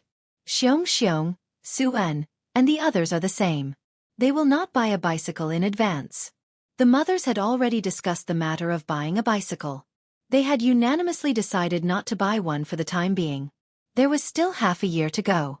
If they bought one now, the children would go crazy again. They would buy it during the summer break. When the time came, they would go together. They had already chosen a shop. It was an acquaintance of Xiong's mother. They could get a discount together and it would be easier to solve the problem of the bicycle. Zhao Yuan felt better when he heard that the others would be treated the same.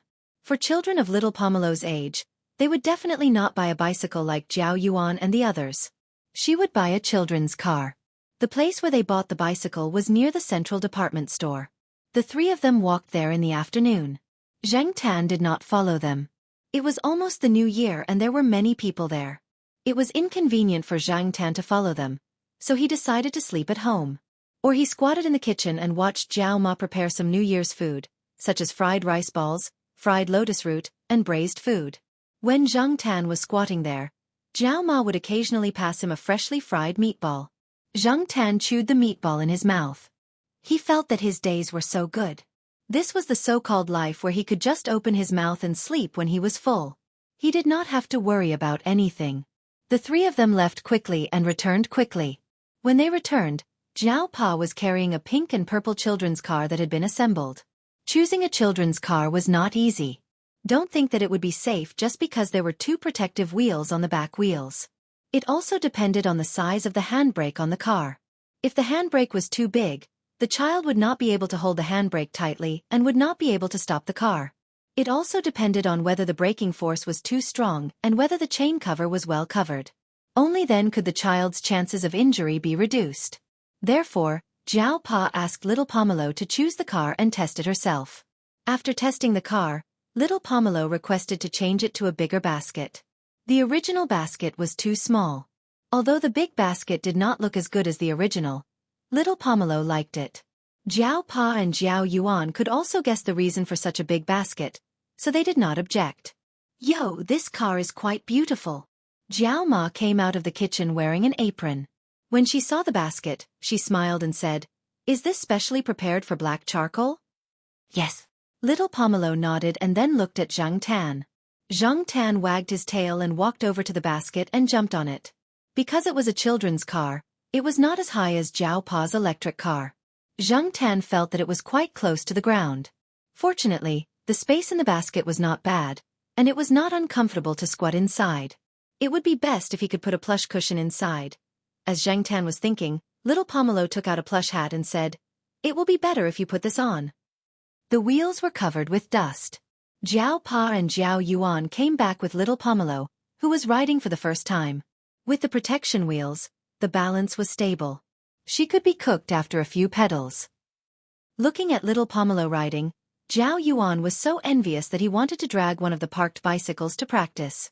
However, no matter how he thought about it, he did not want to ride little Pomelo's children's car. If a man rode this kind of car, it would be a joke. After getting a car, little Pomelo would ride a few laps downstairs every day. Zhang Tan would squat in the basket, and with the plush hat, he did not feel cold. Once, Huang saw Zhang Tan squatting in the basket and jumped up, but he was slapped down by Zhang Tan. Outside cats were not allowed to enter private cat territory. There were not many children in the courtyard who had their own bicycles. When they saw little Pomelo riding, they were all envious. They asked their families to buy one for them, and if their families did not buy one, they would come over to borrow little Pomelo's bicycle. In the end, they were scared away by Zhang Tan. Therefore, within 2 days, all the children in the courtyard knew that there was always a fierce black cat on Gu Yuzi's basket. It was said that it would scratch children. Gradually, even without Zhao Yuan's intervention, no one dared to touch little Pomelo's bicycle. In the beginning, little Pomelo only rode her bicycle in the courtyard. Later, she began to ride her bicycle outside the courtyard. She did not want to attract hatred in the courtyard. There were too many people who were jealous of her. The Zhao Pa followed behind her and watched. The temperature had risen in the past 2 days, and the snow had almost melted. There was no need to worry that the road would be icy and slippery. After a few times, the Zhao Pa was relieved. Although little Pomelo was young, she was very sensible. A sensible child would be doted on, and adults would be more tolerant of anything. Everyone in the family could see that little Pomelo was not in a good mood recently. It was probably because of her mother's phone call. Therefore, no one said anything when little Pomelo rode her bicycle outside the courtyard every day. Today, little Pomelo rode her bicycle outside the courtyard after lunch as usual. Her children's bicycle was locked next to the Zhao Pa's electric bicycle. She did not want to tire herself out by carrying it up and down every day. Moreover, there was not much space in the house, so it was inconvenient to leave it at home. The Zhao Pa did not ride his electric bicycle. He followed behind and watched. Little Pomelo rode her bicycle slowly. The Jiao Pa could catch up with her in a few steps. Not long after, the Jiao Pa's phone rang.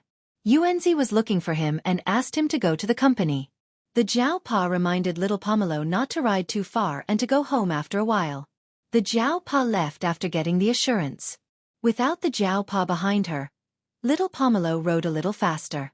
They followed the main road straight ahead. Zhang Tan looked at the road.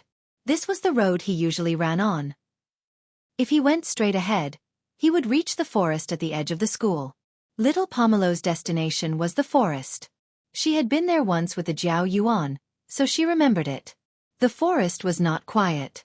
The various sounds from the construction site not far away could be heard. Recently, the construction site had been working day and night. The workers were anxious to go home for the new year and finish their work as soon as possible. Little Pomelo rode towards the forest for a while. She did not want to go deeper. The adults had said many times that this area was not safe. Although it was daytime, Little Pomelo did not want to go in and take a look. Therefore, she turned around and prepared to go home. Just as she was about to turn, a child's cry came from the forest. There was also the sound of a dog barking. Zheng Tan could tell who the dog was. The guard dog at the side door was a German shepherd. It was brought here not long ago and was 4 months old. It usually came to the forest to play and fought with Zhang Tan. However, after it became familiar with Zhang Tan, it did not cause too much trouble when it saw Zhang Tan. Sometimes, it would run around the forest with Zhang Tan. As long as its owner whistled, it would quickly run back. However, what happened at this time? Did it scare the child? Little Pomelo hesitated for a moment. She parked the car and locked it. She took out the rolling pin from her small backpack. This was the toy that the Jiao Yuan had discarded after getting the toy gun. When Little Pomelo was about to ride out, the Jiao Yuan stuffed it into her backpack. Chapter 44. In fact, Zhang Tan didn't approve of Little Pomelo going into the woods. Even if it was daytime, he had seen too many dark things in the woods. Perhaps after the completion of the new buildings around the area, the teachers and students would feel safe again. There were many deciduous trees in the woods, but there were also many evergreen trees. However, secluded places would always give people a feeling of darkness. Even if they saw a lush and verdant place, it would always give people a feeling of darkness behind it. Little Pomelo held the rolling pin in her hand tightly. It could be seen that she was still a little nervous about entering this dangerous area. When she came with Jiao Yuan and the others, there were several children together. In addition, Jiao Yuan, Xiong, and the other boys were bold, so they didn't feel uneasy. However, although she was alone now, perhaps because Zhang Tan was leading the way, she was not as nervous as the other children when they came in alone. Zhang Tan listened to the sound coming from the other side. It was the sound of 2 children girls, with a strong sense of fear and anxiety. Mixed in with the sound of the 2 children, there was also the barking of the blackback. At first, Zhang Tan felt that it didn't show any aggression, but gradually, the barking of the blackback changed a little, and it began to become impatient. Children who had never raised a dog and didn't understand dogs couldn't judge their mood from the different barks and behaviors of dogs. In fact, compared to cats, it was generally easier to understand the thoughts of dogs than cats. Zhang Tan didn't understand before, but after becoming a cat, he often spent time with cats and dogs. He could also accumulate some experience from daily life. The blackback didn't take the initiative to attack people, and its barks didn't show any morbid madness. Besides these 3 sounds, there were no other human or animal sounds. So Zhang Tan speculated that the 2 children must have offended it somehow. Otherwise, with the temperament of the blackback, it wouldn't have waited until now to become impatient. In order to confirm that there were no other threats, Zhang Tan sniffed around. There was no smell of strangers. Because of the recent holidays, no students came here for a long time. The workers at the construction site wouldn't come here either. When they were tired, they would find a place to smoke. They definitely wouldn't be in the forest area. There were signs around that said no smoking here. If they were caught by the school, they wouldn't be able to get away with it. After confirming, Zhang Tan was relieved. It was just 2 children and a dog, and it was a familiar dog. There was nothing to be afraid of. When he finally saw the 2 small figures, Zhang Tan was completely relieved. The 2 children didn't have any obvious injuries. At most, They might have sprained their feet and couldn't walk for a while. Otherwise, the first reaction of the children would have turned around and run when they saw the dog barking at them. The two little girls didn't look much older than little Pomelo. One of them was sitting on the ground with neat bangs and dressed like a furball.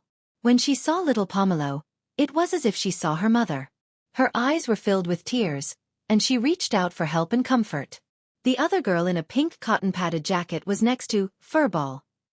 She didn't look like she was injured.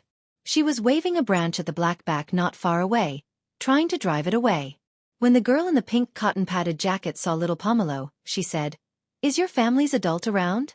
Quickly ask the adult to come and help drive this dog away." Little Pomelo shook her head. There were no adults around. Seeing little Pomelo shake her head, the two girls suddenly became depressed. There were no adults around. How could they drive the dog away? Furball. The girl covered her injured finger and trembled as she looked at the dog a few steps away. Although the dog was still underage and wasn't considered a big dog, it was bigger than the Chihuahua and Corgi in their yard. Looking at the sharp teeth in its mouth, it must be very painful to be bitten. When the blackback noticed little Pomelo and Zhang Tan coming over, it only glanced at them and then continued to bark at the two children. The barking became more and more urgent, but none of the children here knew what it was trying to say. Zhang Tan looked around and then looked at the blackback. He noticed that the blackback glanced at the furball girl from time to time. It didn't focus its attention on the girl in the pink cotton-padded jacket who was waving the branch. However, the threatening action of waving the branch really made it unhappy, so when it gradually became impatient, it became more impatient. If it were Niu Zhuangzhuang, would you dare to wave the branch at him? You would have rushed up and bitten him. Zhang Tan walked over slowly and came to the side of the furball girl. Little Pomelo wanted to stop him. In her mind, most cats and dogs could not get along well. The few in the yard were an exception. After all, they had known each other since they were young. There was not much hostility between cats and dogs. However, the dogs outside the yard were different. Seeing that her own black cat's actions did not cause the dog to rush over, little Pomelo was relieved. At the same time, she also moved over, holding the rolling pin in her hand. Zhang Tan circled around the furball girl. As she circled around, she also paid attention to the gaze of the German shepherd. Finally, Zhang Tan turned sideways and squeezed the furball child. "What is your cat doing? Tell your cat to go away. These are the new clothes that my uncle bought for me. It's very expensive."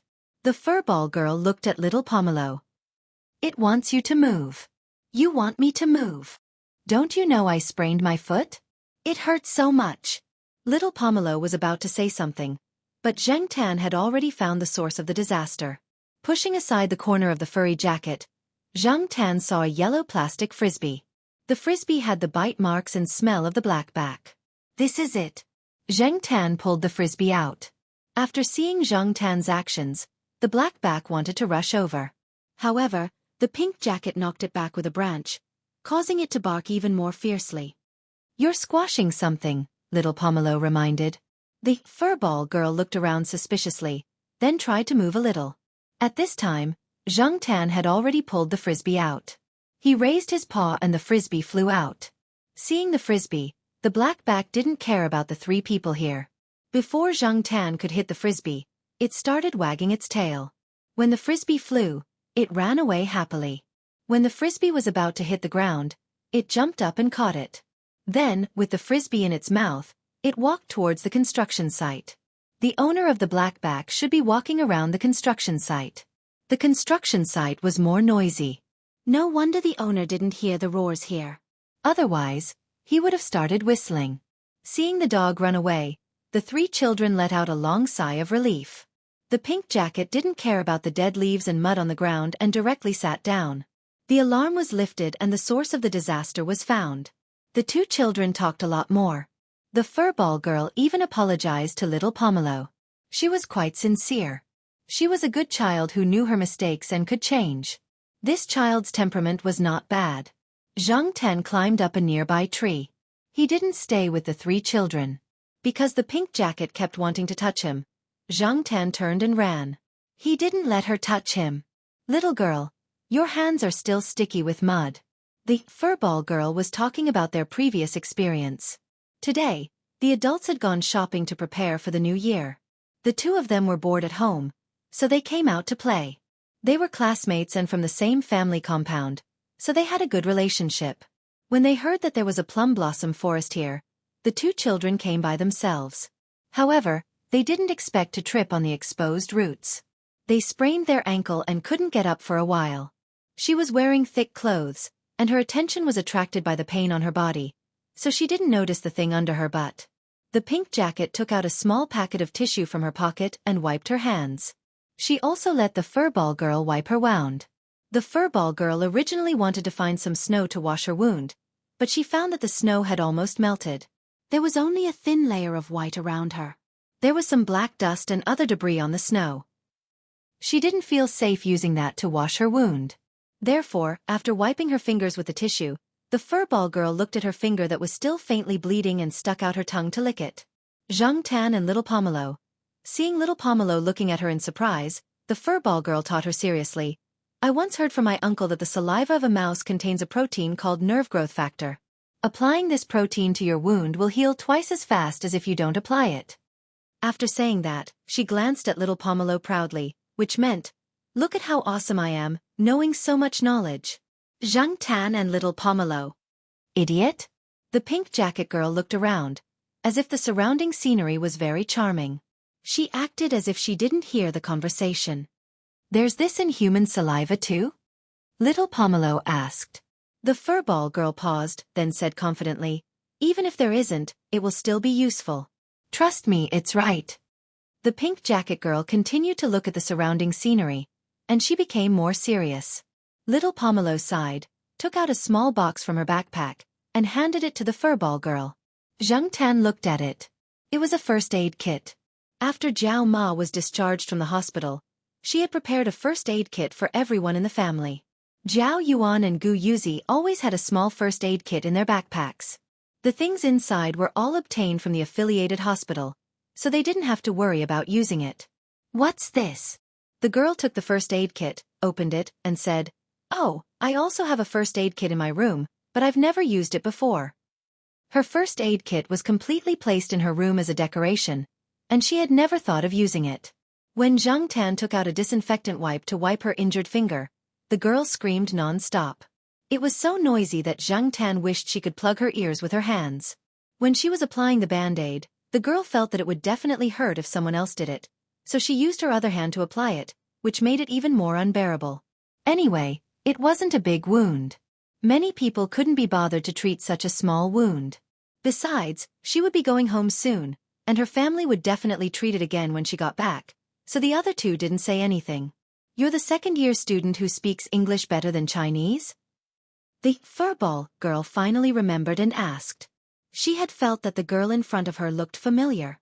Once, a classmate told her that there was a second-year student who spoke English better than Chinese, and they went to take a look. They thought it was a foreign child, but they were disappointed and didn't pay much attention to it. When she first saw little Pomelo, she didn't pay much attention, but now she remembered. Yes, I remember your name was Pomelo or something." The pink jacket girl finally stopped looking at the scenery. Little Pomelo pursed her lips and said, "My name is Gu Yuzi.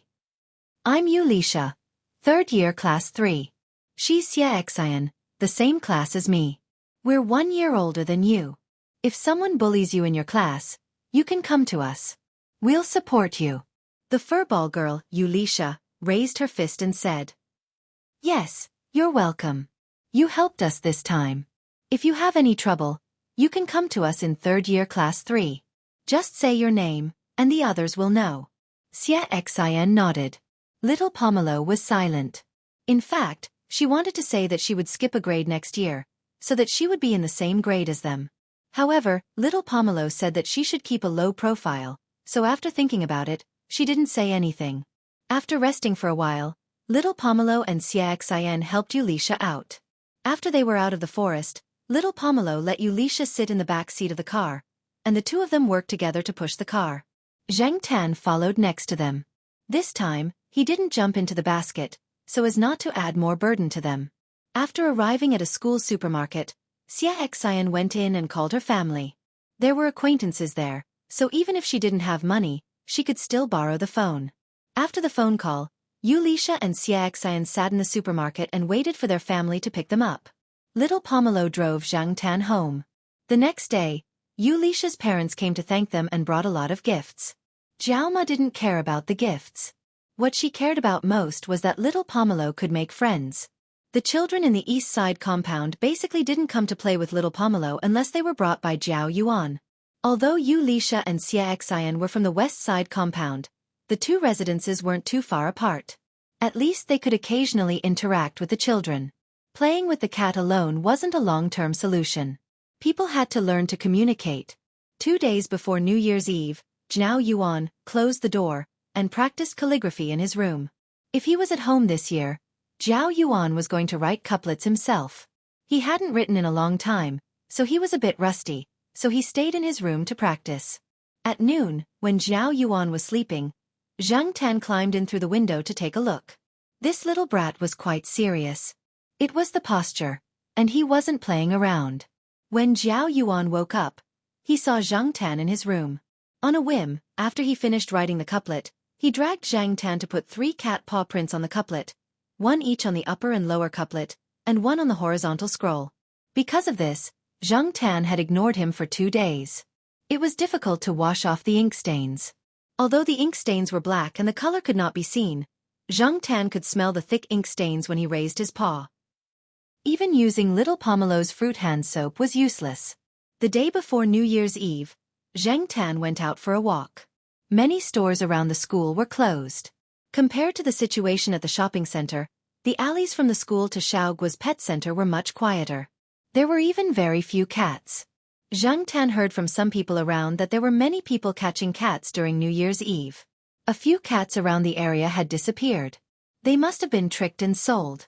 When he was walking, Zhang Tan saw Li Yuanba patrolling the streets.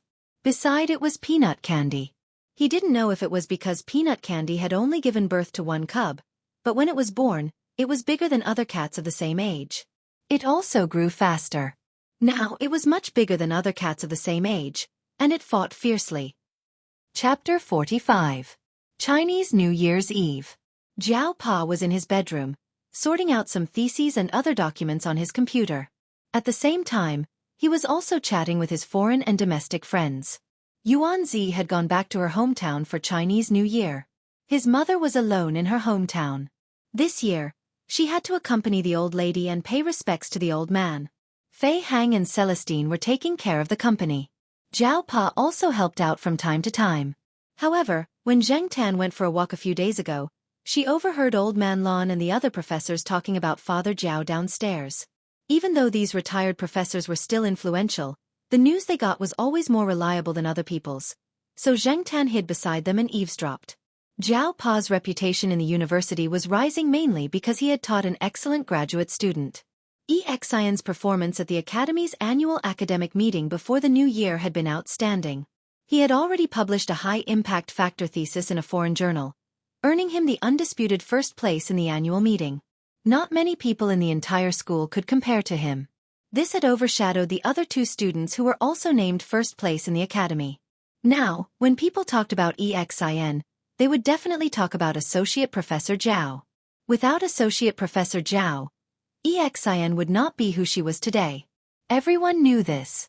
Therefore, Associate Professor Zhao's current momentum was comparable to the 2 young overseas professors that the university had recruited this year. Therefore, people in the university began to speculate when the Associate Professor Zhao would be removed from his title. After all, if Associate Professor Zhao continued to shine like this, the university would probably make an exception and promote him.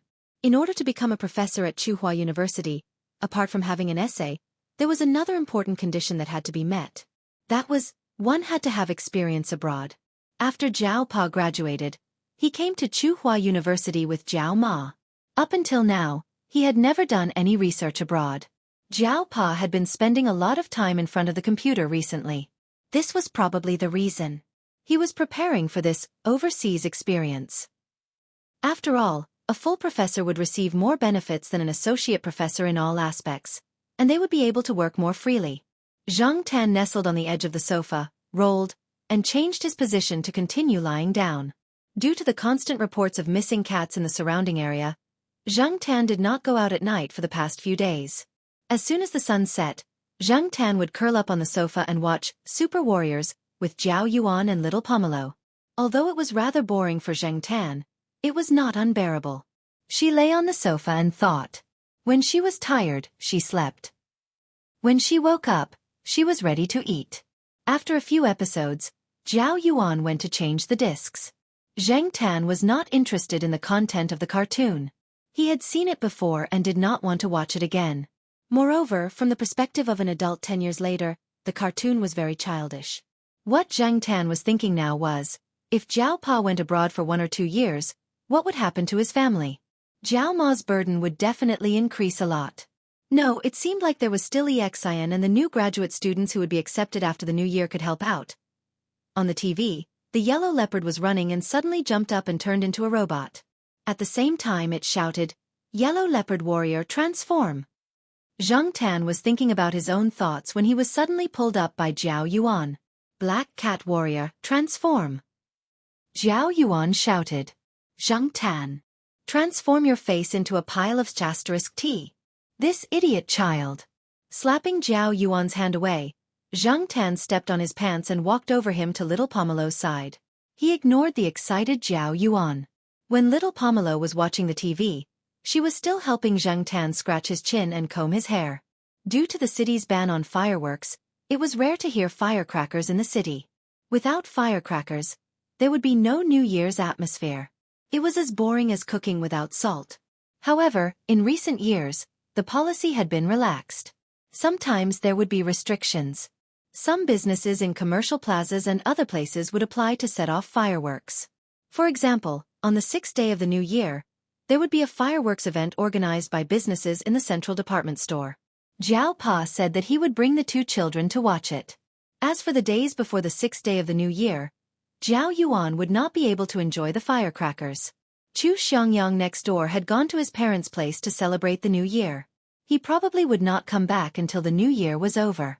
When he left, he took a few boxes of things with him, all of which were computers. General had followed its owner to the south a long time ago. It did not like the cold and humid winter here. It would probably wait until spring to return. Depang and the old lady were not here for the new year. Old man Lon and his wife on the 3rd floor stayed in the family building. Lon Tianju's parents were there too. They would leave after the New Year's Eve dinner. Zhang Tan did not have much of an impression of the new year. He could not remember how he spent the new year in the past. Maybe he spent it in bars, or maybe he spent it with a group of friends. Now that he tried to remember, he suddenly felt that it was unreal. Who would have thought that he would turn from a human into a cat after waking up? Not long after the New Year's Eve dinner, Celestine, who was staying at the company, called to congratulate him on the new year.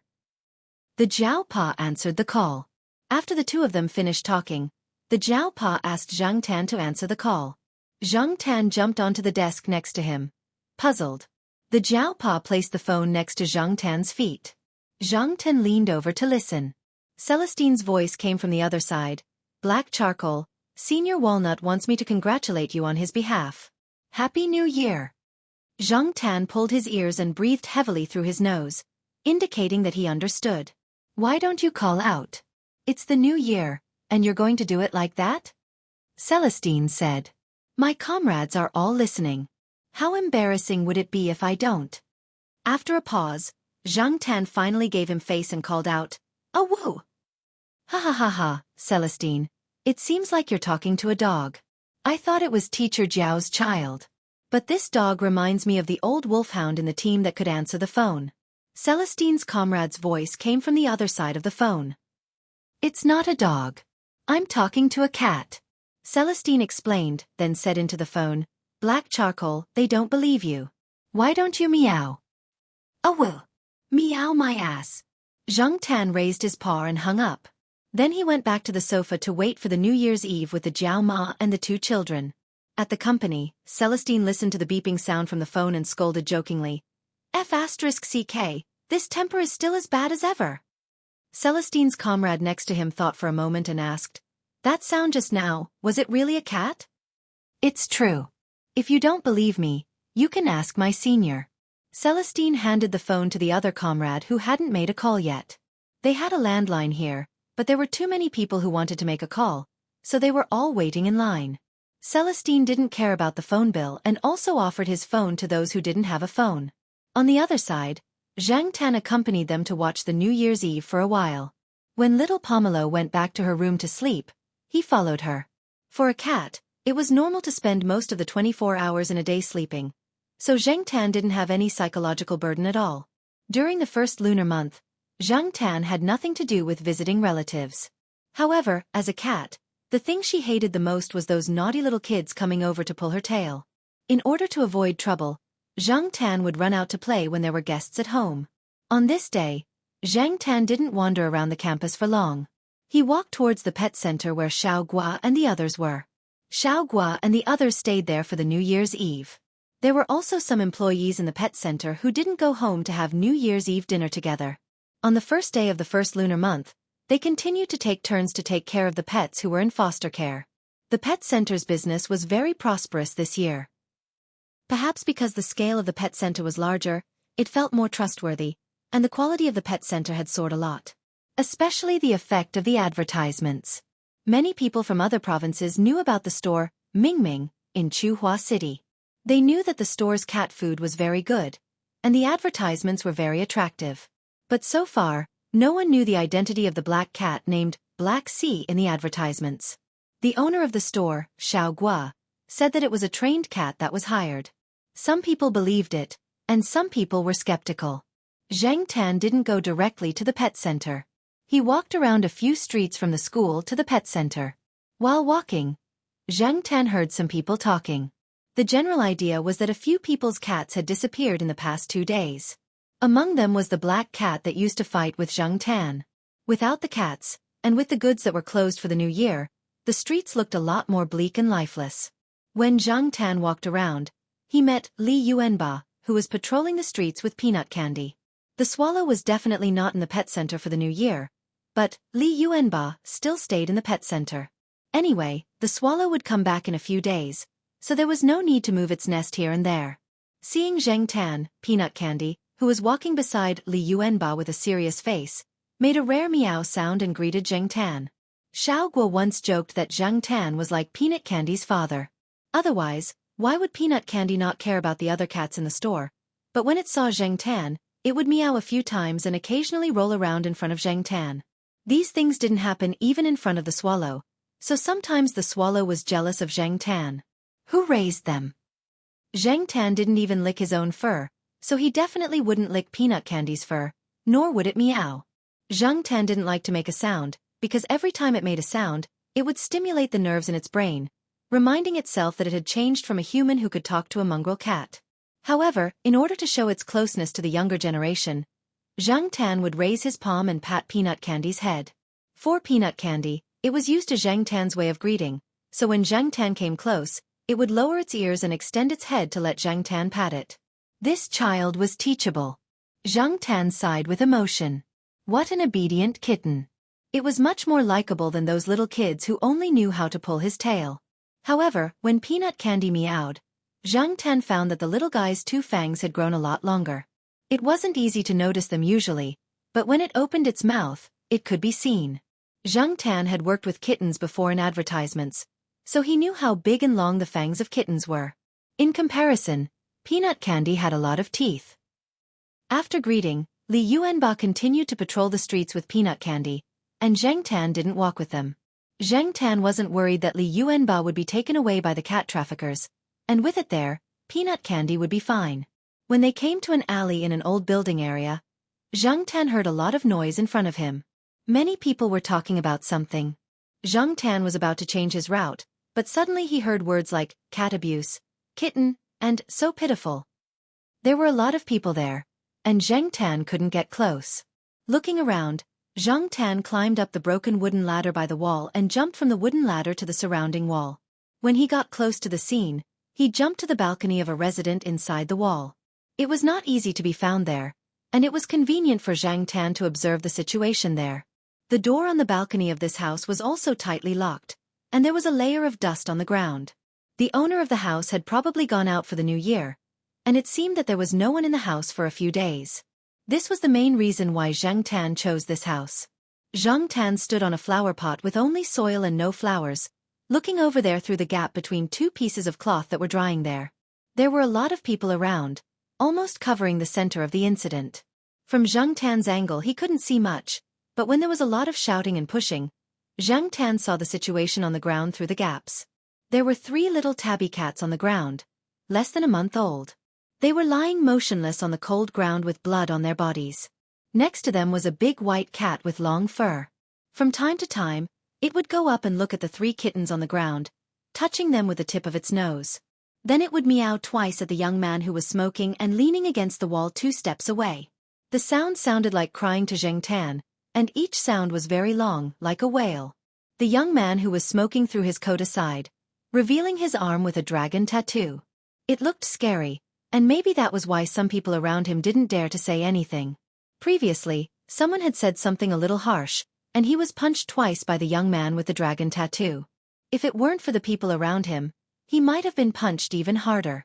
A few of the older people standing around were also kicked twice by him and were helped away by others.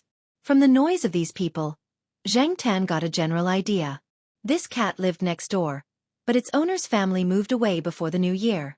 They didn't bring it because it was too troublesome, not to mention that there was a litter of kittens that hadn't been weaned. As a neighbor, the man with the dragon tattoo said that he would take in these cats. The family was in a hurry to leave. Although they knew that this fierce neighbor was not easy to get along with, and the cats would definitely suffer if they followed him, they didn't say much in the end and left with their luggage. The tattooed man took in these cats with the intention of selling them for money in the future. As for the food that he gave the cats, he would give them some of his food if they remembered. If they didn't, it was fine. Not every cat had a strong stomach like Zhang Tan. Unable to eat the food, the female cat had to go out to look for food. When she came back, she saw the tattooed man throwing the kittens. Chapter 46. Without a corresponding animal protection law, moral criticism alone would not be able to quell public anger. In this era, it was not like 10 years later where things could be posted on the internet. However, even if it could attract more people's attention and criticism, it would not be enough to punish the abuser. What was the use of criticism? What was the use of moral restraint? Could it bring the 3 kittens back to life, or could it give the female cat a fair treatment? Neither. The tattooed man did not even have to pay a fine. Moral criticism was like fart to him, blown away by the wind. What does it have to do with you that I threw my own cat? Meddling in other people's business, are you all tired of living? The tattooed man pointed at the muttering crowd around him and roared. The act of hitting someone just now obviously made the crowd a little worried. Their voices were not as loud as before, and the people who came out to criticize him were beaten down. The muscles and tattoos on his body, coupled with his style, were obviously not easy to deal with. He might even kill someone. Hurry up and get lost. What are you doing in front of my house? Are you looking for a beating? The tattooed man pushed the people around him away, and the circle of people gradually left.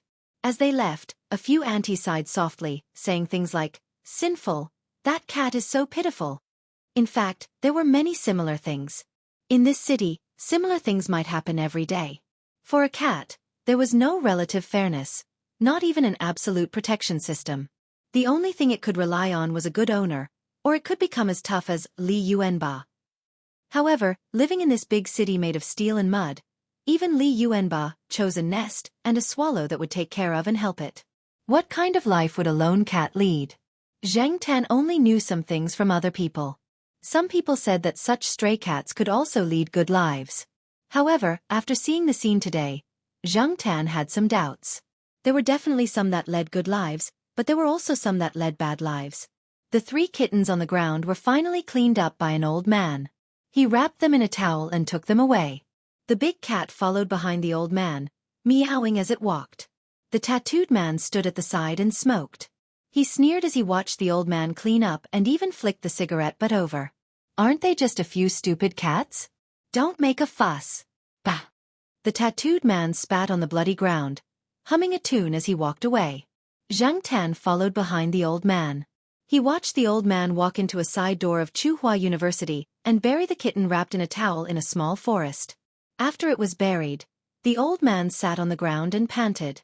He looked at the big white cat that was circling around the place and reached out to stroke the big white cat's head.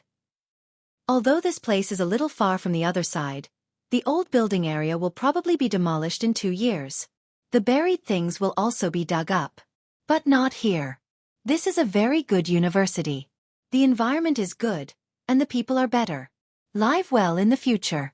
Why don't you come with me? I don't live in that old residential area. I'll live around here. Although the conditions aren't good, it won't starve you. Zhang Tan did not know if the big white cat understood Sir System's words. It just stuck close to the ground where the kitten was buried and lay there motionlessly. The old man wanted to pick it up, but it struggled and refused to move. The old man waited for a while and then picked it up again. This time, the big cat did not struggle. Zhang Tan squatted not far away and watched them. After they left, Zhang Tan was still squatting there. Nobody knew what he was thinking. His mind was a little messy, but it also seemed like he was not thinking about anything. When he came back to his senses, the sky was already dark. He moved a little. Perhaps it was because he had been squatting like this for too long. His whole body was a little stiff and cold. Zhang Tan took a few deep breaths and slowly moved his body. Only then did he become active and jog back to the East family compound. When Zhang Tan returned home, Jiao Pa was sweeping the floor. Jiao Yuan and little Pomelo were helping to clean up. Jiao Ma was washing the dishes in the kitchen. The house was filled with the smell of alcohol and strangers. However, seeing familiar people and smelling familiar smells still made Zhang Tan feel at ease. After crawling into little Pomelo's bed that night, Zhang Tan did not feel like sleeping. Little Pomelo next to him was already asleep. Zhang Tan's eyes were still open. He stared at the ceiling in the house and did not fall asleep until 3 o'clock in the morning. However, he did not sleep well. He kept dreaming about what he saw today and the 3 kittens lying on the ground. Zhang Tan dreamed that he was standing on the blood-stained ground and looking at the tattooed man who was leaning against the wall and smoking a cigarette. The 3 kittens were lying next to him. There was a circle of people whose faces could not be seen. Because of some of the scenes in his dream, Zhang Tan, who was dreaming, reached out his claws and scratched little Pomelo's quilt. The next day, Jiaoma looked at the scratched quilt and said, "I guess Black Charcoal is dreaming about catching mice. But Black Charcoal doesn't look very good today." Little Pomelo pointed at Zhang Tan, who was listless on the sofa, and said. Jiao Yuan stared at Zhang Tan for a while and then raised his hand to lift Zhang Tan up. Black Cat Warrior, transform. Zhang Tan was still listless. He did not slap Jiao Yuan's hand away like last time. He did not struggle and let Jiao Yuan play with him. Black Cat Warrior, transform. Jiao Yuan tried again and saw that Black Charcoal was still the same. He hurriedly said to Jiao Ma, "Mom, something is wrong with Black Charcoal." Jiao Ma did not have time to mend the quilt. She quickly lifted Zhang Tan up and looked at him. "Black Charcoal, what's wrong with you?" Zhang Tan groaned weakly. "Quickly call Xiao Gua and take Black Charcoal to see a doctor. Don't let him catch a cold," Jiao Ma said to Jiao Pa next to her. After the call, Jiao Pa rode a small electric bike and took Zhang Tan to Xiao Gua's place. The 3 people who stayed at home could not sit still. They went out of the east gate and called a taxi to the pet center. Hearing that Zhang Tan was sick, Xiao Gua hurriedly put down his work and went to his brother's clinic in person. He wanted his brother to take a closer look. Xiao Gua's brother carefully checked Zhang Tan's physical characteristics and said, "It doesn't look like it's sick. It's just in a bad mood." In a bad mood? Zhang Tan was indeed in a bad mood. He could not tell what he was feeling. He just felt depressed and anxious. In short, he was all kinds of irritable. It was fine when it went out yesterday. When it came back, it was not in a good mood. "I thought it was because it was tired from playing outside," Jiao Pa said. "What happened when it went out yesterday?" Xiao Gua was puzzled. Xiao Gua's brother thought for a while and said, "I heard yesterday that someone in the alley in the old building district threw 3 kittens to death. Was that the reason?" "What? What happened?" Xiao Gua asked. He had been editing photos in the studio yesterday and did not know what had happened outside. Xiao Gua's brother told him what he knew. Zhang Tan wanted to cover his ears. He seemed to see the scene in his dream again. The scene made him very uncomfortable and depressed. Zhang Tan sighed to himself. He did not expect himself to be so king fragile. Wasn't he always fearless in the past? Was it because he did not sleep well? Well, it must be because he did not get enough sleep. As she thought about it, Zhang Tan closed her eyes and fell asleep while the three people beside her were talking. After the three people finished talking, they looked at the black cat that was sleeping. They were speechless for a moment. Maybe it's because it did not sleep well? No one would be in a good mood if they did not sleep well, Xiaogua said helplessly. After confirming that their cat was not injured, the Jiao family was relieved. When Zhang Tan woke up, he was already in the Jiao family. The sky was dark. He's awake. He's awake. Jiao Yuan shouted excitedly. Little Pomelo was sitting next to him. Jiao Ma and Jiao Pa hurried over when they heard the noise. After sleeping, Zhang Tan felt much better. He ate a big bowl of rice that Jiao Ma had prepared for him. After eating, Zhang Tan stretched his body. The black cat that was listless in the morning was alive again. Okay. Hurry up and get dressed. It's cold at night, Jiao Ma said to the two children. What? Were they going out? Zhang Tan looked at the four people who were getting dressed. Mom, let's bring black charcoal with us, Jiao Yuan said. Jiao Ma did not answer immediately. She looked at Jiao Pa thought for a moment. Bring him with you. Use your bag. But there will be too many people watching the fireworks. You have to be careful. Okay. Watch the fireworks? Zhang Tan looked at the calendar. It was already the 6th day of the Chinese New Year. On the 6th day of the Chinese New Year, there would be many people watching the fireworks at the central department store. After packing up, the four Jiao family and their cat went out.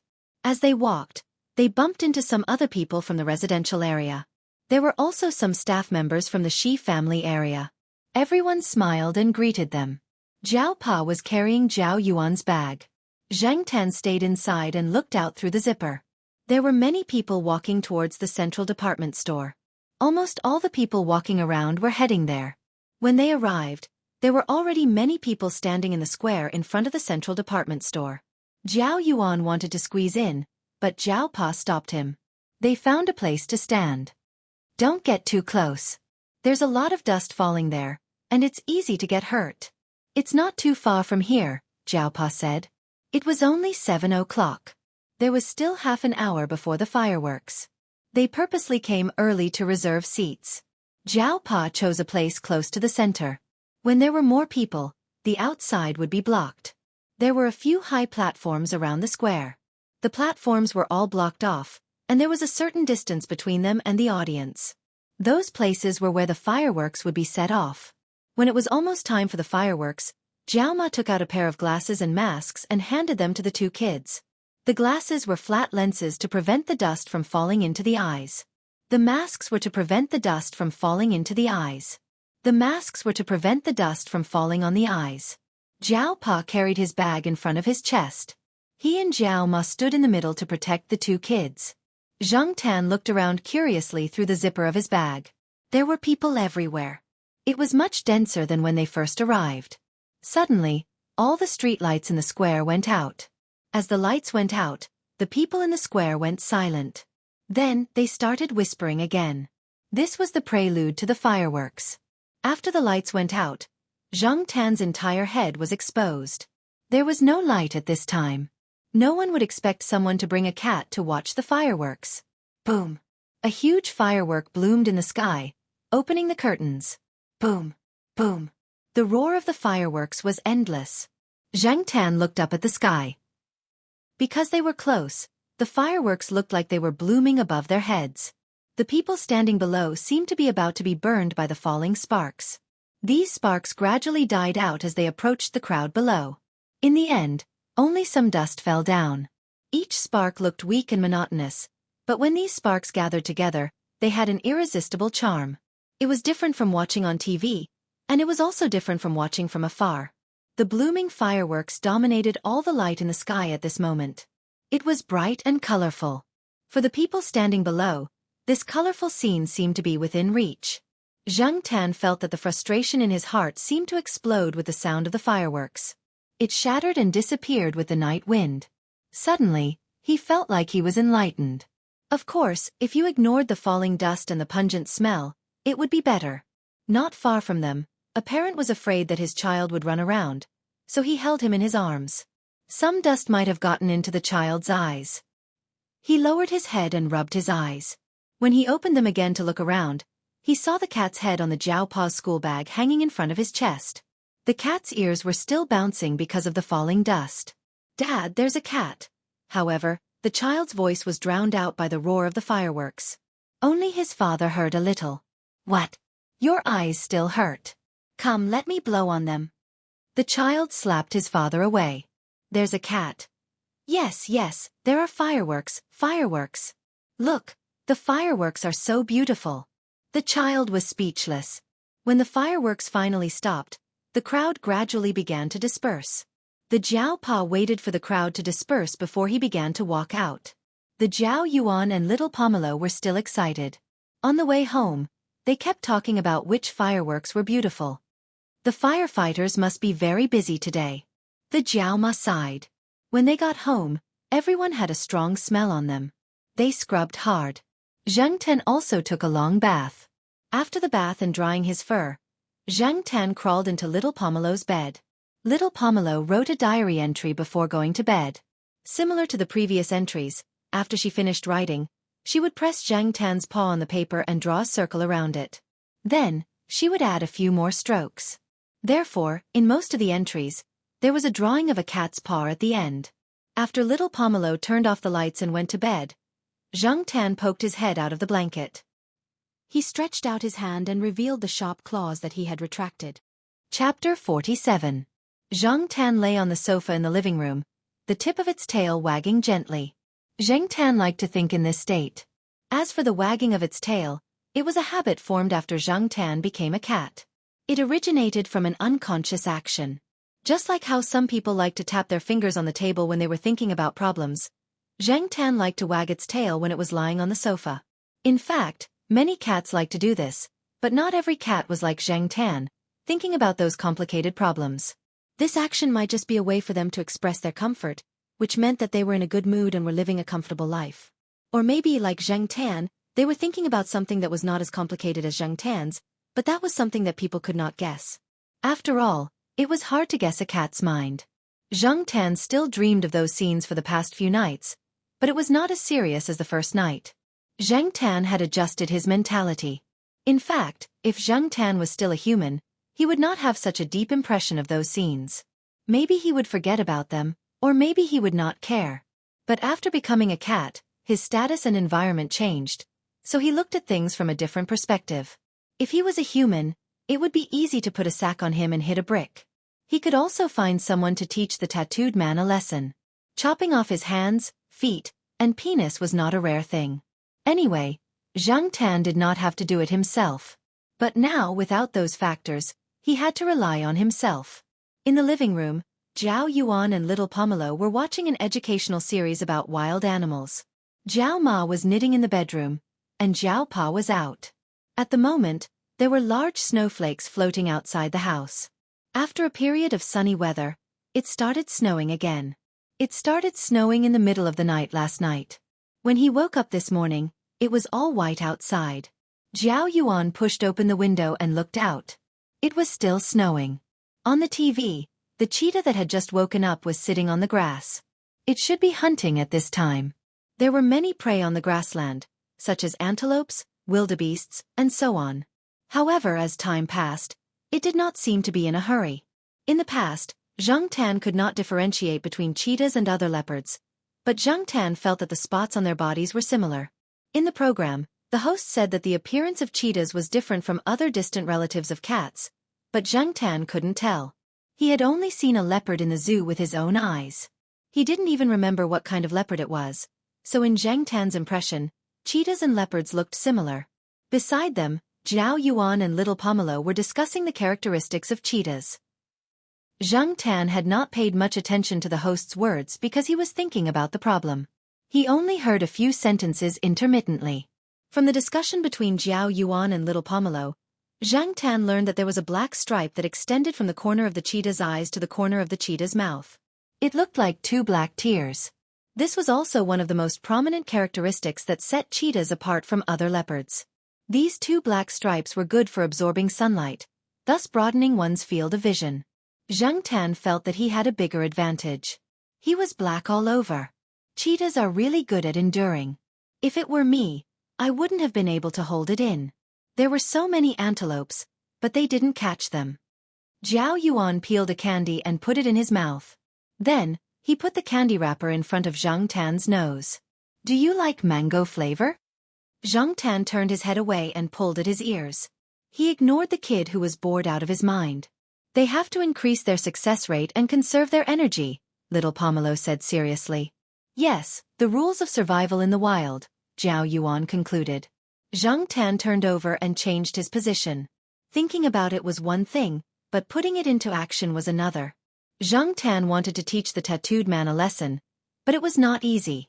Most importantly, Zhang Tan did not want to expose himself. Otherwise, it would definitely cause trouble. In other words, it was best to take action at night. The tattooed man was the muscular type. He usually fought, but to what extent did he fight? How was his combat strength? Zhang Tan was a little doubtful. When the people around the alley in the old building district talked about the tattooed man, they were a little exaggerated. They only paid attention to the muscles on the tattooed man's arms and the hideous tattoos. Zhang Tan had seen people who were free from knives before. Those people also had tattoos on their bodies, but at the same time, they also had a lot of scars on their bodies. Their exposed arms had all kinds of scars left behind after the wounds healed. Even if there were no scars, their aura and casual gaze were not something that the arrogant tattooed man could compare to. The tattooed man could at most be considered a hooligan. Perhaps, things were not as difficult as Zhang Tan thought. However, a thorough understanding of the target was a must. Zhang Tan still needed to stay in the area and observe it. Endure, wait for the opportunity, and kill in one strike. This was the way of survival of the cheetahs on the grassland, and Zhang Tan needed to learn this method of action. Be patient. Zhang Tan looked out of the window. There was a layer of water droplets on the window, so he could not see the situation outside clearly. However, hazy had its advantages. If he wanted to know whether or not it was snowing, and how heavy the snow was, he had to either wipe away the water droplets or open the window to look. If he did not open the window, there would be a layer of water vapor, and the truth would become hazy.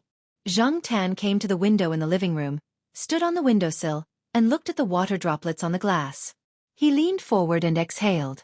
One of the water droplets on the window began to slide down. When it met other water droplets, the water droplets became bigger and slid faster. When it really fell on the window edge, it was unknown how many water droplets had gathered on the glass. If every water droplet was a preparation before the action, then in the end, when the time was ripe, would it be as easy as exhaling? Swinging his tail, Zhang Tan prepared to go out for a walk to clear his mind. The room was too warm and comfortable, making Zhang Tan sleepy. Black charcoal, are you going out? Little Pomelo, who was preparing to peel candy, saw Zhang Tan walking towards the door and said, "Come back when it's time to eat. Otherwise, you'll be hungry. If you don't come back when it's time to eat, your drumstick will be mine." Zhao Yuan emphasized the word, drumstick. Zhao Ma prepared 3 drumsticks for the 2 children and Zhang Tan to eat at dinner. Hearing Zhao Yuan's words, Zhang Tan snorted from his nose, indicating that he understood. After leaving the building, Zhang Tan looked at the layer of snow on the ground. Zhang Tan walked up and his limbs were almost submerged. There was a bit of resistance when he walked out. However, for Zhang Tan, this was nothing. He walked out step by step. On the pure white snow, a black figure moved out of the family building. It was very conspicuous from above. However, at this time, it seemed that not many people had the leisure to go out and enjoy the cold wind and snow. Zhang Tan could touch the snow on the ground when he lowered his head, and a cool breeze blew on his face. There was no wind, only a large amount of falling snow. Zhang Tan looked up at the falling snow, shook his ears, and flicked the snow that fell on his ears, and continued to walk forward. The coolness around him made Zhang Tan's mind a lot clearer, and the sleepiness that accumulated at home disappeared without a trace. Zhang Tan was walking towards the door of the family building when he suddenly heard barking from not far away. Behind the barking there was a person shouting, "Sahara, come back!" The response was Sahara's figure running further and further away. After running for a while, it stopped and looked in the direction of its building and barked twice. If it saw someone chasing it, it didn't need to chase far.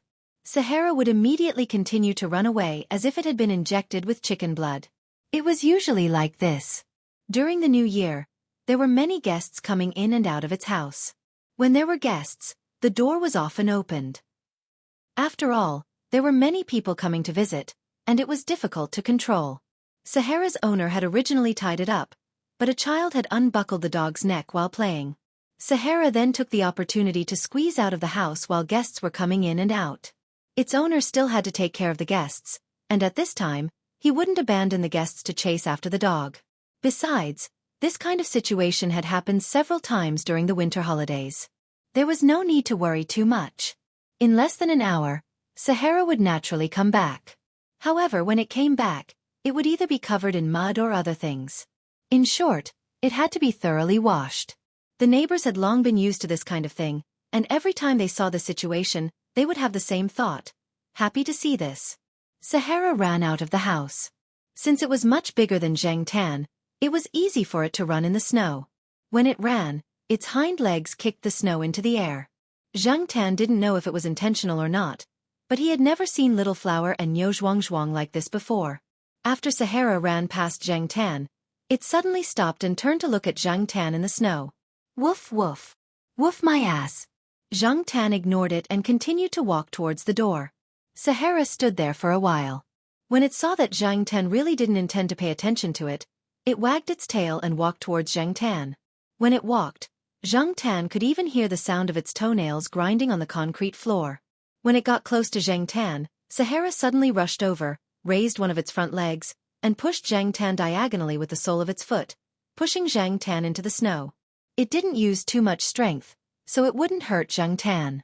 Zhang Tan didn't expect this guy to suddenly do this. He didn't pay attention and fell into the snow, burying his entire face in it. After the successful attack, Sahara ran away happily. Zhang Tan shook the snow off his body and shook his head to get rid of the snow stuck to his face. F***ck. Sahara, you F***king deserve a beating. Zhang Tan dashed over with a whoosh. He was no longer moving slowly in the snow. His speed was not any slower than Sahara, who was running in front of him. He used his jumping advantage to leap onto the circular flower bed in the middle of the road and walked in a straight line. When the guard opened the window, he saw Associate Professor Jiao's black cat chasing after the mixed-blood dog raised by Academician Ruan's grandson. It didn't care about Sahara's teeth, and the black cat raised its paw and slapped it repeatedly. When the guard saw this, he laughed. He remembered how his son used to slap a spinning top when he was young. Even at his fastest speed, he didn't slap as fiercely as the cat. Well done. Sahara is asking for a beating. The guard closed the window, took a sip of sorghum wine, and picked up 2 peanuts. He clicked his tongue twice, then lay down and continued to watch Chinese New Year programs on the small TV with his legs crossed. After Zhang Tan was tired, he stood there panting. When Sahara saw that Zhang Tan was no longer slapping, it stuck out its tongue and panted. Perhaps it felt a little thirsty, so it lowered its head and licked the snow on the ground. When it licked, it made a patter sound. Sahara wasn't satisfied with licking the snow, so it directly rolled on the snow. It rolled to the side of a slope, then rolled down the slope. Below the slope was the tennis court in the family area. It was blocked by a wire fence, but the slope was still about 10 meters long. After Zhang Tan saw Sahara roll out of sight, he went to the slope to take a look. After rolling to the bottom of the slope, Sahara shook its fur, looked around, and then rushed up the slope. Originally, Zhang Tan thought that Sahara would go somewhere to have fun after coming up, but in the next moment, this guy rolled down again. It seemed that it didn't slide fast enough, twisting and turning as it slid down. Zhang Tan looked at the dog that was having fun, shook his head, and walked towards the gate. There were very few people walking around the campus, only a few sporadic people, and not many vehicles. The people from the school security office were wearing thick coats and shoveling the snow. They first shoveled some of the snow that was more prone to accidents. Zhang Tan came to the place where the 3 kittens were buried, and looked at it from a few meters away. No one came here, and there were no other traces in the snow. Zhang Tan didn't know how the big white cat was doing now. After the old man took it away last time, Zhang Tan hadn't seen it, and he didn't know where the old man lived. However, the old man said that he lived nearby. Since it wasn't far, they would meet in the future. Zhang Tan walked around some parts of the campus, but he didn't go to the forest where he climbed the tree. It was too far away. After walking around a few places, Zhang Tan looked at the sky and decided to go to Old Man Land's small flower garden. Zhang Tan found that Old Man Land's small flower garden actually had a lot of treasures. As long as he was good at finding things, he could always find what he wanted. Before the Chinese New Year, Old Man Land's house always had visitors. Recently, he didn't come to the small flower garden much. However, the parts that needed to be taken care of were taken care of by Old Man Lan before the Chinese New Year. Other times, he would occasionally come to check on the temperature and humidity in the greenhouse. Zhang Tan climbed over the wall as usual. The transparent greenhouse was piled with a thick layer of snow, and if he wasn't careful, he would slip. The greenhouse was still piled with wooden boxes. Zhang Tan didn't immediately jump down from the transparent greenhouse. Instead, he stood on the edge of the greenhouse and looked down at the small flower garden. With his eyes closed, Zhang Tan slightly raised his head. A snowflake fell on the bridge of his nose and slowly melted. There was a delicate fragrance of plum blossoms in the air. The snowflakes fell on the leaves and made a slight rustling sound. Zhang Tan couldn't reach the state of being one with nature like Zhuangzhou and Meng Dai. He just suddenly wanted to sit here quietly for a while. Just a while. A sneeze interrupted the tranquility of the small flower garden. Other cats would lick their noses after sneezing, but Zhang Tan didn't. He still kept the habit from when he was a human and sniffed his nose. F***ck. Hurry up and go home after taking a look. It's too F***king cold. I'm all wet. Jumping down from the wooden box, Zhang Tan found a few flower sheds. Finally, he stopped in front of a flower shed with a sign saying, "Unauthorized personnel do not enter," and a warning sign. The flower shed was locked, and even the windows were tightly shut. Zhang Tan couldn't get in through the ventilation. But it didn't matter. Zhang Tan's purpose was just to take a look. Unfortunately, the transparent flower shed had a temperature control. The inner wall was covered with a layer of water vapor and some traces of water droplets. Zhang Tan couldn't see the situation inside very clearly. Swinging his tail, Zhang Tan sat for a while and left. He would come back to take a look next time. Chapter 48. When Zhang Tan returned to the Jiao family, its outer layer of fur was wet. It had stayed in the snow for too long, and when it went out, the snow was quite heavy. It would be strange if it wasn't wet. Fortunately, its fur was thick, so it could still keep warm. However, when the cold wind blew outside, Zhang Tan couldn't help but shiver. Seeing Zhang Tan come back with wet fur, little Pomelo quickly took out the hairdryer to dry Zhang Tan's fur. The snow outside is so thick. I didn't see any other cats in the courtyard. Only our black charcoal went out for a walk, Zhao Yuan said. And Sahara. As they were talking, there was a barking sound coming from downstairs. Zhang Tan heard it clearly. It was Sahara's barking. However, the barking was obviously lacking in energy. It was far less energetic than when it went out to play. Zhao Yuan laughed and immediately opened the window in the living room to look at the building diagonally opposite. Little Pomelo also moved a stool over, took off its slippers, and stepped on the stool to look at the situation outside the window. Zhang Tan was also a little curious. He jumped on the windowsill and looked in the direction of the barking. The dog below the building diagonally opposite was Sahara. At the same time, on the balcony of the building's second floor, Professor Ruan's grandson, Ruan Ying, was standing there. He leaned against the railing of the balcony, holding a bowl of seaweed and pork rib soup in his hands. As he drank, he smacked his lips and said to the dog that was licking its lips and jumping downstairs, "Run, try running again. Tonight's pork rib soup won't be served to you." Woof woof, woof woof woof. There was a little whimper in the barking. It was obviously weak. It wanted to go upstairs to eat the ribs, but it couldn't enter the door. Sahara's big paws patted the big iron door of the entrance control area. After patting it once, it retracted its paws. It remembered that this big iron door couldn't be patted randomly. If it did, it would be beaten when it went home later. Woof. In the end, Sahara squatted in front of the iron door and let out a flat whimper from its nose. It opened its mouth twice and yawned twice. It was not until more than 10 minutes later that its owner opened the door and let it in. He was afraid that it would get sick if it squatted outside for too long. As soon as they entered the door, the originally listless Sahara instantly regained its health. It wagged its big tail vigorously and even jumped up the stairs.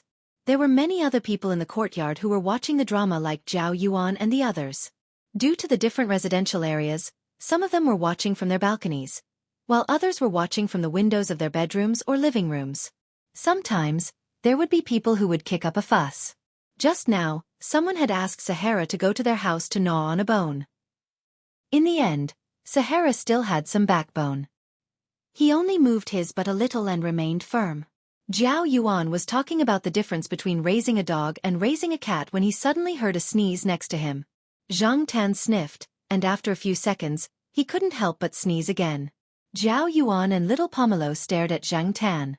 After Zhang Tan sneezed twice in a row, Zhao Yuan shouted to Zhao Ma in the bedroom, "Mom, black charcoal seems to have caught a cold." "What? Caught a cold?" Zhao Ma immediately put down what she was doing and walked over in her slippers. Zhang Tan also had a bad feeling. Did he really catch a cold? "Do you want to take his temperature?" Little Pomelo asked. Take his temperature? Zhang Tan remembered seeing some pets with thermometers inserted in the pet center and shivered.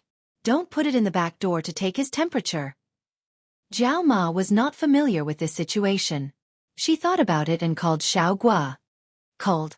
Is his conjunctiva congested? Are there tears in his eyes or a lot of eye mucus?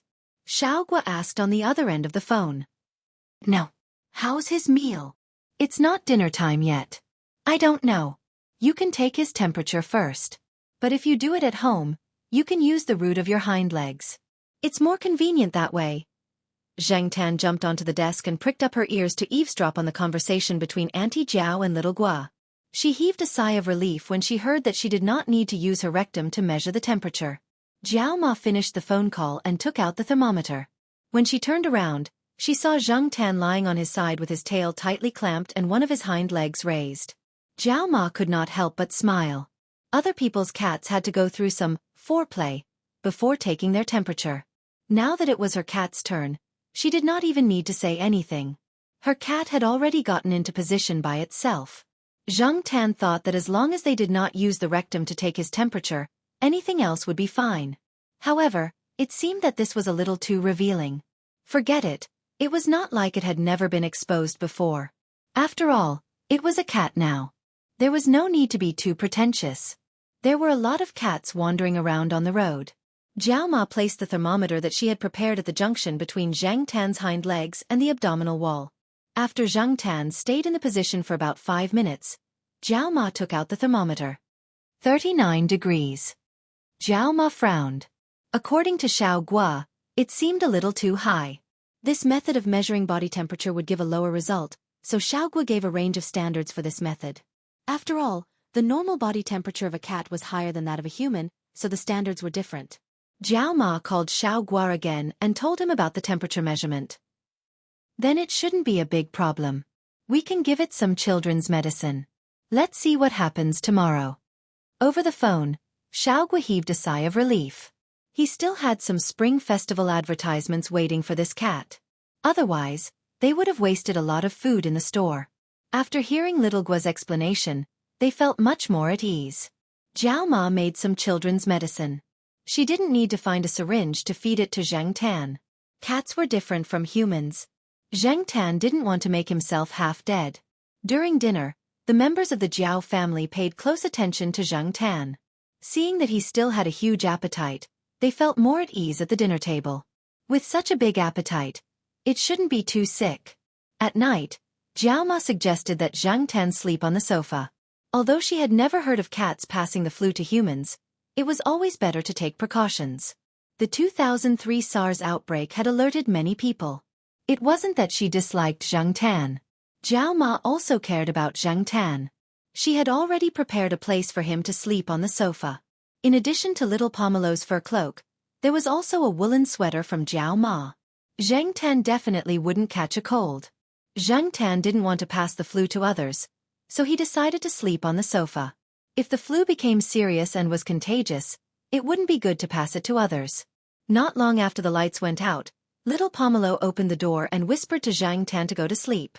Zhang Tan didn't move. He only rolled around to make some noise. It was better to be safe than sorry. If he really passed the flu to little Pomelo, Zhang Tan would definitely feel that he had committed a grave sin. Little Pomelo meowed a few times. Seeing that Zhang Tan just turned around and didn't get off the sofa, little Pomelo walked over gently and put her hands on Zhang Tan. After making sure that the cat was breathing well and steadily, she went back to sleep. Not long after little Pomelo went back to sleep, Zhao Yuan did the same thing. In the bedroom, Zhao Ma put her ear against the door to listen to the sounds in the living room. Both kids went back to their rooms? Zhao Pa asked softly. Yes. They went back. I'll go out and take a look. Zhao Ma walked out of the room and tiptoed to the sofa. Zhang Tan didn't even bother to open his eyes this time. It was just a nap. 3 people came in half an hour. Early in the morning, while Zhang Tan was still sleeping, Zhao Ma came over to check his temperature. Zhang Tan slept in a ball, so it was hard to check his temperature in this position. Seeing that Zhang Tan opened his eyes, Zhao Ma put down the thermometer and touched Zhang Tan's head. Good boy, go back to sleep. Check your temperature. Zhang Tan was speechless. I'm not a kid. A few minutes later, Zhao Ma looked at the temperature on the thermometer and finally smiled. Looks like he's fine. In fact, Zhang Tan knew whether his flu was getting better or not. After taking some medicine and sleeping, he felt much better now. His nose didn't hurt as much as it did yesterday. Zhang Tan stretched and jumped off the sofa to go to the bathroom. Seeing Zhang Tan go into the bathroom, Zhao Ma said to Zhao Pa, "Why doesn't Black Charcoal's tail stick up?" Other cats would stick up their tails when they were in a good mood, but Zhang Tan never did. Zhang Tan usually put his tail down diagonally. When it was about to touch the ground, the tip of his tail would stick up a little. There were many black cats in the world, but Zhao family members felt that their black cats were very different from other black cats. It was easy to recognize them when they were put together, because their black cats had small movements that could be easily recognized by people who were familiar with them. Who cares? No one says that a cat's tail has to stick up. Besides, our Black Charcoal is very sensible. It's just that sometimes it has a bad temper, Zhao Pa said. After peeing, Zhang Tan didn't feel sleepy for the time being. He jumped on the windowsill in the living room and looked outside. The sun was out. Last night, when he watched TV, the weather forecast said that it wouldn't snow for the next few days. The Chinese New Year was coming to an end, so there probably wouldn't be such heavy snow. There might even be no snow in the future. The family compound was still white yesterday, but today, when Zhang Tan saw that it had already been cleaned, it wasn't necessarily the work of the janitor or the person in charge of cleaning. Many people in the family compound couldn't help but come out to clean the snow. These 2 days, the Zhao family didn't have many guests. To be safe, Zhang Tan stayed at home for 2 days and didn't go out. On the 3rd day, when the Zhao family had guests again, Zhang Tan went out for a walk. After not going out for 2 days, he still felt uncomfortable. After coming out, Zhang Tan felt that his whole body was relaxed. After climbing a tree in the forest and warming up his body, Zhang Tan walked out. He didn't see Huang and the sheriff, so he went straight out of the school gate. Zhang Tan walked towards the place where the kitten was buried. When he went over to take a look, he saw footprints of people and cats. It should be the old man and the white female cat. The female cat was still alive and was with the old man. Even if the old man wasn't as rich as the family that moved away, at least there were people who cared about it. That was enough. After the weather cleared up, there were more people and cars on the road. It was very lively. Zhang Tan followed the familiar road to the alley in the old building area. He saw the tattooed man wearing a thick down jacket walking out of the alley. He scolded people whenever he bumped into them, regardless of whether it was because he was walking in an S-shaped way. Zhang Tan hid in the corner and watched him leave. The tattooed man also had a job. He helped people look after the place and was a follower. He also changed shifts several times a week. Today was the only time he changed shifts in a week. After he left, he probably found a corner to lie down and continue sleeping. Looking at him, he must have watched too many erotic movies last night and used up too much energy. After the tattooed man walked away, Zhang Tan took advantage of the time when no one was around to climb over the wall in the backyard of the old building area. The tattooed man lived on the 1st floor. The 1st floor was very big. The tattooed man even used a fence to mark out a piece of land. It was originally a public area for drying blankets, but he also occupied it. The people around him told him off, but it didn't work. Instead, they were intimidated. The doors and windows of the room were tightly shut, but the kitchen wasn't. There was a broken window in the kitchen. It looked like it had been there for a long time, but it hadn't been fixed. Zhang Tan went in through the broken window, careful not to scratch himself on the broken glass. After he went in, Zhang Tan looked around the small kitchen.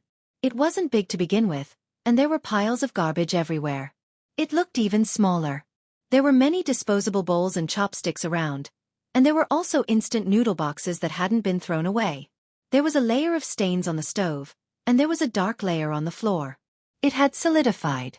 If he didn't scrape it hard, it probably wouldn't be clean. There was no gas jar, and the iron pot was rusty. Zhang Tan looked around. In the whole kitchen, the microwave was the most used thing. No wonder the kitchen window hadn't been fixed for a long time. The kitchen wasn't used much, so it didn't matter if it was fixed or not. The kitchen door was closed. Zhang Tan leaned against the door and listened to the movements outside. After confirming that there was no one in the house, he jumped up and turned the doorknob. The area of each house in the old building area wasn't big. It was about 60 or 70 square meters.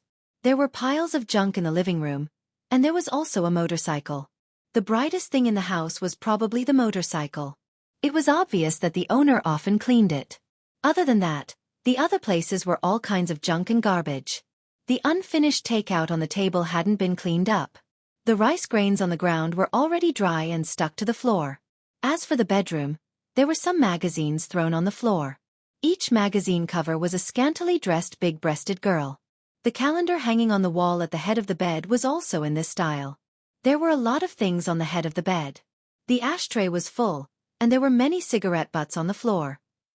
What didn't match the environment was that there was a gift box of tea leaves and a Yixing clay teapot on the table. There was a card with a blessing written on it, but it wasn't the tattooed man's name. It looked like it was a gift for the old man. As for why the tattooed man had it, it was unknown. It probably wasn't something that could be exposed. After walking around, Zhang Tan didn't touch the things here. He went back the way he came, closed the kitchen door, and came out through the broken window. When there was no one around, he jumped over the wall and left. There was a small restaurant not far from the alley in the old building area. The owner probably knew that the surrounding area was going to be demolished. He also planned to move the store, so there were fewer things. However, business was still good during the New Year period. Now, many people would call the small restaurant to order food or book a private room when guests came to their house. The restaurant owner made a lot of money on New Year's Eve. The kitchen was next to the restaurant's main building. There were many people washing and cooking. Room 16, a box of beer. Okay, send it over right away. A waiter wearing the restaurant's uniform walked into the warehouse where the beer was stored. However, when he moved the beer, he found that one of the boxes was missing. There were originally 12 bottles, but now there were only 11 bottles left. Could it be that someone secretly drank it? Forget it. Even if someone secretly drank it, it didn't matter if they offended someone. Therefore, the waiter chose another box of 12 bottles of beer and moved it out. After knowing that the store was going to be moved, the management here wasn't as strict as before. In addition, the new year wasn't over yet. The store's business was still good. Sometimes when things got chaotic, people would pretend that they didn't know about it. Chapter 49. After the Lantern Festival, students from both Tsinghua University and the affiliated primary school started attending classes one after another. School started. Some people were happy, while others were the opposite. From Zhang Tan's point of view, the students returned to school with more smiles than the kids from Tsinghua Elementary School. The first and second graders were still trying to find excuses to skip school. Some of the kids at the entrance of Tsinghua University's primary school had red eyes. They sniffled from time to time, but under the pressure of their parents, they slowly walked into the school. In contrast, the young people who were riding their bicycles were in a much better mood. They were anxious to find the girls they had not seen in a long time and missed. The sixth graders had a special mentality. They had mixed feelings of, I'm finally growing up, and, damn, there's still so much homework and exams, as they spent their last days in primary school. Zhang Tan did not know if every sixth grader had the same mentality. At least Zhao Yuan was like that. The little kid always had an inexplicable sense of excitement and anxiety. Just like what Zhao Pa said, he was entering puberty. Children entering puberty. This meant that when he entered junior high, Zhao Yuan would not be a little kid anymore. He would be a young man. I guess I can read some books about sex in Jiao Yuan's room in the future. Zhang Tan laid on the sofa, the tip of his tail wagging slowly. He watched as Jiao Yuan and little Pomelo left the house. Jiao Ma sent them off. After sending the children off, she went to buy groceries. Zhang Tan did not go out during the day for the past few days. The school was full of people and it was very lively. After the new students returned to school, the school, which had been quiet for the entire winter break, became noisy again. Zhang Tan did not want to go out at this time. It was inconvenient. Therefore, Zhang Tan changed her schedule. During the first week of school, she would sleep at home during the day and go out after dinner at night to do some scouting. After these few nights, Zhang Tan had a better understanding of the tattooed guy's schedule. However, it was still not enough. He had to make sure that he would succeed on the first try. Therefore, he had to watch him a few more times. Moreover, he was still lacking some materials. There were some things that he had yet to find. Zhang Tan lay on the sofa and closed his eyes for a while. When he woke up, he found that it was only 9:30. Jiao Ma was not back yet. He guessed that she had gone to chat with someone. Zhang Tan stretched and looked out the window. The sun was shining brightly, but the temperature was still not high. The people walking around were still wearing thick down jackets. Bored and unable to sleep, Zhang Tan decided to go out for a walk. After the new year, Huang had become much lazier and fatter. Zhang Tan often saw Huang sleeping on the balcony of his house. His head peeked out a little from the gap between the balcony railings, and his tail was swinging out from time to time, as if he was afraid that no one would know that he was sleeping there. Fortunately, the gap between the railings wasn't very big, so Huang wouldn't fall through the gap. As for the sheriff, his family had tied him up at home. Because there were many cat traffickers trapping cats during the new year, after some of the surrounding cats disappeared, the sheriff, who often ran out, was ordered not to leave the house, even if he screamed. Without them around, Zhang Tan was free to do whatever she wanted. After climbing a tree for a while, Zhang Tan walked out of the forest where there were fewer people. At this time, there weren't many people walking on the campus.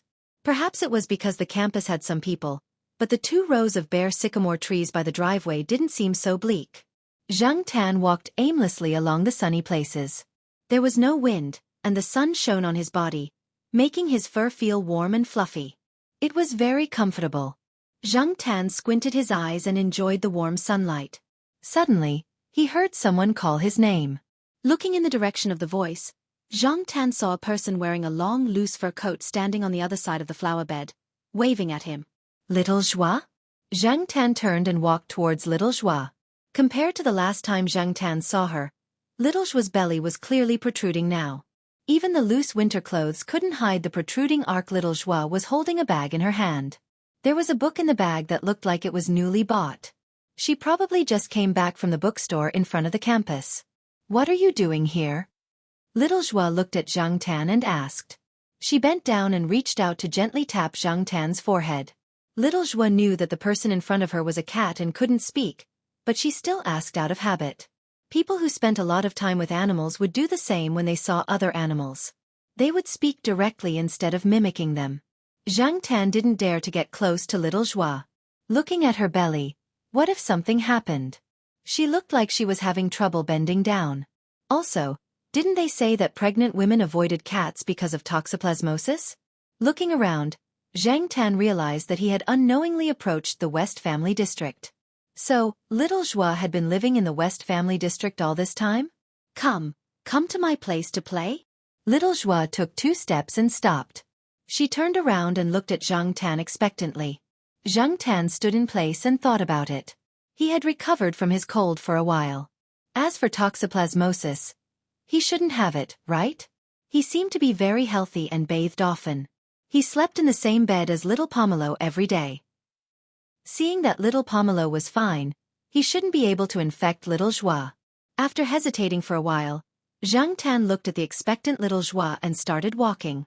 Seeing that Zhang Tan was following her, Little Joie immediately smiled. She walked in front of Zhang Tan and told him some things that had happened in the past few months. Little Joie didn't usually talk to people. There were only a few people she could talk to. However, Little Joie wouldn't directly say what was on her mind to them. She would always be considerate towards people, but it was different with cats. It was easier for people to speak their mind to animals or objects of spiritual sustenance. This was also a way to vent. Some people kept pets for this reason. Later on, little Zhua's belly was getting bigger and bigger. It wasn't convenient for her to move around and needed to rest. Lord Zhang was worried that little Zhua would run around every day. Coincidentally, the new buildings in the West Family District were being allocated at that time. Lord Zhang gave little Zhua his own unit. People like Lord Zhang had already gained both fame and fortune. They didn't care about such a house at all. Normally, Lord Zhang wouldn't fight with the other teachers. However, for little Zhua, Lord Zhang really did. With one sentence from Lord Zhang, everyone else had to step aside. At this time, there weren't many people walking around outside in the West Family District. During working hours, there were only a few people in the district. The buildings in the West Family District were very new. Some of the buildings were similar to the buildings in the East Family District. However, the exterior looked much more gorgeous and fashionable. The greenery was okay, but it was definitely not as good as the East Family District. Even though the buildings were bright and shiny, Zhang Tan was still not used to it. Perhaps he was used to the old houses in the East Family District. Facing these shiny new buildings, Zhang Tan always felt that something was missing. Zhang Tan remembered the time when he first came to this place. Many of the family buildings in the East Family District were covered with creepers. The surrounding trees were lush and there were people setting up grape trellis in the corner of the courtyard. In the evening, some old people sat there, waving the brown speckled bamboo fans in their hands and chatting. Some people said that nostalgia was a kind of emotion. This was indeed the case. The years had eroded the feelings of several generations. Perhaps this was the reason why those old professors were still willing to live in that small old house.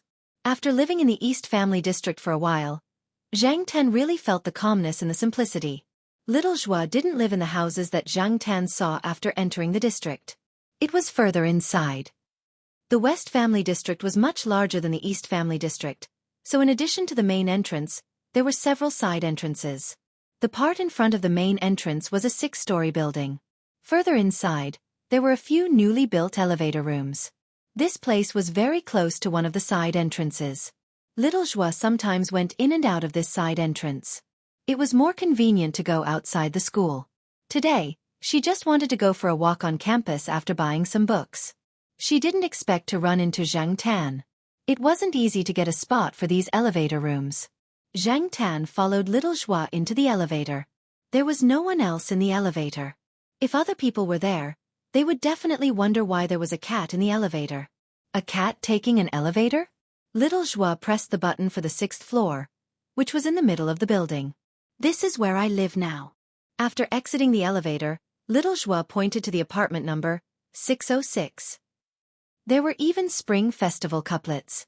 When little Zhua opened the door, Zhang Tan walked in and found that there were other people inside. So he stopped at the door and sniffed. Seeing Zhang Tan's reaction, little Zhua smiled and said, "Teacher Yi asked someone to take care of me, but she's not here today. She has something to do." Lord Zhang was really considerate. But also with such a big belly, no one would be at ease. Zhang Tan thought. Zhang Tan glanced at the furnishings in the room. It was about 100 square meters. The lighting was good, the decoration was modern, and the color was very warm. There were a few fruit baskets on the table. There were all kinds of fruits inside, and there was another basket with other food. Zhang Tan jumped on the table and looked at the basket. There were some preserved fruits and sour plums inside. They were all sent by Teacher Ye's family. I can't even finish them. Do you want some? Little Zhua grabbed a handful of peeled walnuts and peanuts from a bag. After taking them out, she hesitated. She didn't know if cats could eat these. Regardless of whether other cats could or not, Zhang Tan ate them. Stay for lunch. Little Zhua touched Zhang Tan's head and said. Zhang Tan pulled his ears. A lonely pregnant woman. Forget it. I'll reluctantly stay and accompany you for a while. Zhang Tan looked at the peeled nuts in the bag. He would eat some snacks and sleep. It would probably be late afternoon. Actually, it wasn't that hard. Little Zhua didn't know if the cat in front of her understood her words. After class, she called Jiao Pa and explained the situation. It also saved the Jiao family from waiting anxiously at home. Little Zhua knew that the cat in front of her was very important to the Jiao family. When Jiao Ma was hospitalized, Little Zhua went to visit her and heard some things about the black cat. The Jiao family really valued this cat. Moreover, Little Zhua didn't want to treat this black cat like the other cats in the courtyard. This black cat was different. At noon, the nanny hired by Lord Zhang came back to cook. When the nanny saw Zhang Tan, her expression was one of horror. She felt that pregnant women shouldn't get too close to cats. Cats like to run around, play with insects, eat mice, and get into a lot of things. Who knew what diseases they carried? The nanny said a few words about the germs and parasites that the cat might carry and the effects of these germs and parasites on the fetus. But Xiao Zhua only grunted twice to show that he had heard him. Then, he continued to lay Zhang Tan down beside him, close to him. Seeing that her reminder didn't work, the nanny called Lord Zheng in the kitchen to report the situation. "There's a cat." Lord Zheng's voice raised a lot. It sounded like he didn't agree. Yes. The nanny sensed Lord Zheng's dissatisfaction and continued, "And it's a black one." In the nanny's house, some people thought that black cats weren't auspicious, so she didn't have a good impression of cats with pure black fur. "Black." Lord Zheng's voice lowered and sounded much calmer. "Yes." "Black charcoal?" I think so. That's what Little Zhua calls it." "Then don't worry about it." "Huh. This black cat is different." When Lord Zhang knew that Xiao Zhua was familiar with the cat, he specifically investigated the cat's diet and other living conditions, as well as its habits and temper. The results of the investigation satisfied Lord Zhang. Otherwise, he wouldn't have treated a small associate professor with such a different attitude. After hanging up the phone, the nanny was still very confused. What was different about this black cat? The nanny looked at the black cat squatting on the moon chair in the bedroom and shook her head. She didn't see anything special. It was similar to the black cat she had seen before, and it didn't have an extra ear or an eye. In the end, the nanny concluded that Lord Zhang and Little Zhua's attitudes were scientific researchers' rationality. Zhang Tan squatted on a softly cushioned moon chair in Little Zhua's room and put his hands together. Zhang Tan learned this posture from De Pang and the others. When he first saw De Pang in this posture, Zhang Tan was puzzled. What was this egg-hatching posture for? Then, Zhang Tan put a quail egg-sized round stone between De Pang's two paws. Well, that was more like egg-hatching. Zhang Tan still remembered De Pang's helpless look. Then, De Pang moved his front paws and pushed the stone out. Later, when Zhang Tan saw Huang squatting in this posture, he did the same thing. In the end, Huang just squinted his eyes and meowed. Then he didn't move. So every time Zhang Tan saw Huang squatting like this, he had the idea of putting a stone in it. Maybe he could just put an egg in it to see? Later, Zhang Tan found that many cats liked this posture. It seemed that when cats were in this posture, they felt more at ease and weren't ready to move their paws. So, Zhang Tan learned to squat like this and put his hands together. He heard that this was called a farmer's pocket. After getting used to it, Zhang Tan felt that this feeling was okay. The smell of food came from the kitchen. Little Zhua, who was lying on the deck chair, put away the book and rubbed his eyes. He looked at the black cat squatting on the moon chair and smiled silently. Maybe in the future, he could raise a cat at home. It didn't need to be too expensive, just a common cat would do. It didn't need to be too hard-working. It was okay if he was lazy. It was okay if he liked to steal snacks. Chapter 50. Zhang Tan stayed at Xiao Zhua's place until after dinner. Xiao Zhua sent Zhang Tan out of the Western District compound and watched him walk away. After leaving the Western District compound, Zhang Tan didn't go back immediately. Instead, he went to the woods by the side gate. Because they knew that the woods at the edge of the campus were under construction, there weren't many students walking there, and even fewer at night. Zhang Tan jumped through the woods and squatted down on a big tree. He took a deep breath. Oh, woo! It didn't seem right. Woo! It didn't seem right either. Zhang Tan carefully recalled the big white cat's cry and roared again. Woo woo! It still wasn't right. After trying a few times, Zhang Tan analyzed the reason. Perhaps it was because he had been avoiding crying like a cat before and was used to howling at will. Now that he suddenly had to make sounds like other cats, he couldn't adapt for a while. Zhang Tan didn't expect to make the same sound as the big white cat. He just wanted to sound like it, but now the sound he made was like a ghost crying. Ghost crying? Zhang Tan narrowed his eyes. After turning into a cat, Zhang Tan especially liked to squint his eyes, but he didn't realize this problem. The tip of his tail wagged as he pondered over some thoughts. As he was thinking, there was a rush of footsteps. Zhang Tan didn't need to look to know that it was the black shepherd raised by the guard at the side gate. The sound of the feet kicking the dead leaves was particularly obvious in such a quiet environment. The black shepherd hurried over, sniffing around, then circled around a tree twice. It raised one leg and stepped back, peeing on the tree. After peeing, it excitedly scratched its feet. After sniffing around and wandering around, it waited for the whistle at the side gate to sound. It barked twice and ran back. Zhang Tan looked at the tree that was stained with dog urine. 2 days ago, he had noticed that this tree always had the smell of urine. Every time it was time to let out some fresh air, the blackback would come over to pee. At fixed times, it would stick to this tree. At the same time, Zhang Tan also thought of the tattooed man. That person also liked to pee in fixed places. Zhang Tan found this when he was squatting near the tattooed man's house. Because of the tattooed man's habit, it gave Zhang Tan another idea. Initially, Zhang Tan had only planned to teach the man a lesson with violence. However, after some thought, she felt that it would be too easy on him if she only used physical damage. She reckoned that the man wouldn't associate this lesson with the dead kittens either. Who knew if that person would do the same thing to other cats in the future? So, Zhang Tan decided to try another method. Since he had decided to change the original strategy, it meant that things couldn't be done in a day. If one day didn't work, he would do it day by day. So, Zhang Tan had been preparing for this period of time. Moreover, recently, the tattooed man didn't seem to be doing well. He avoided some red and sticky things.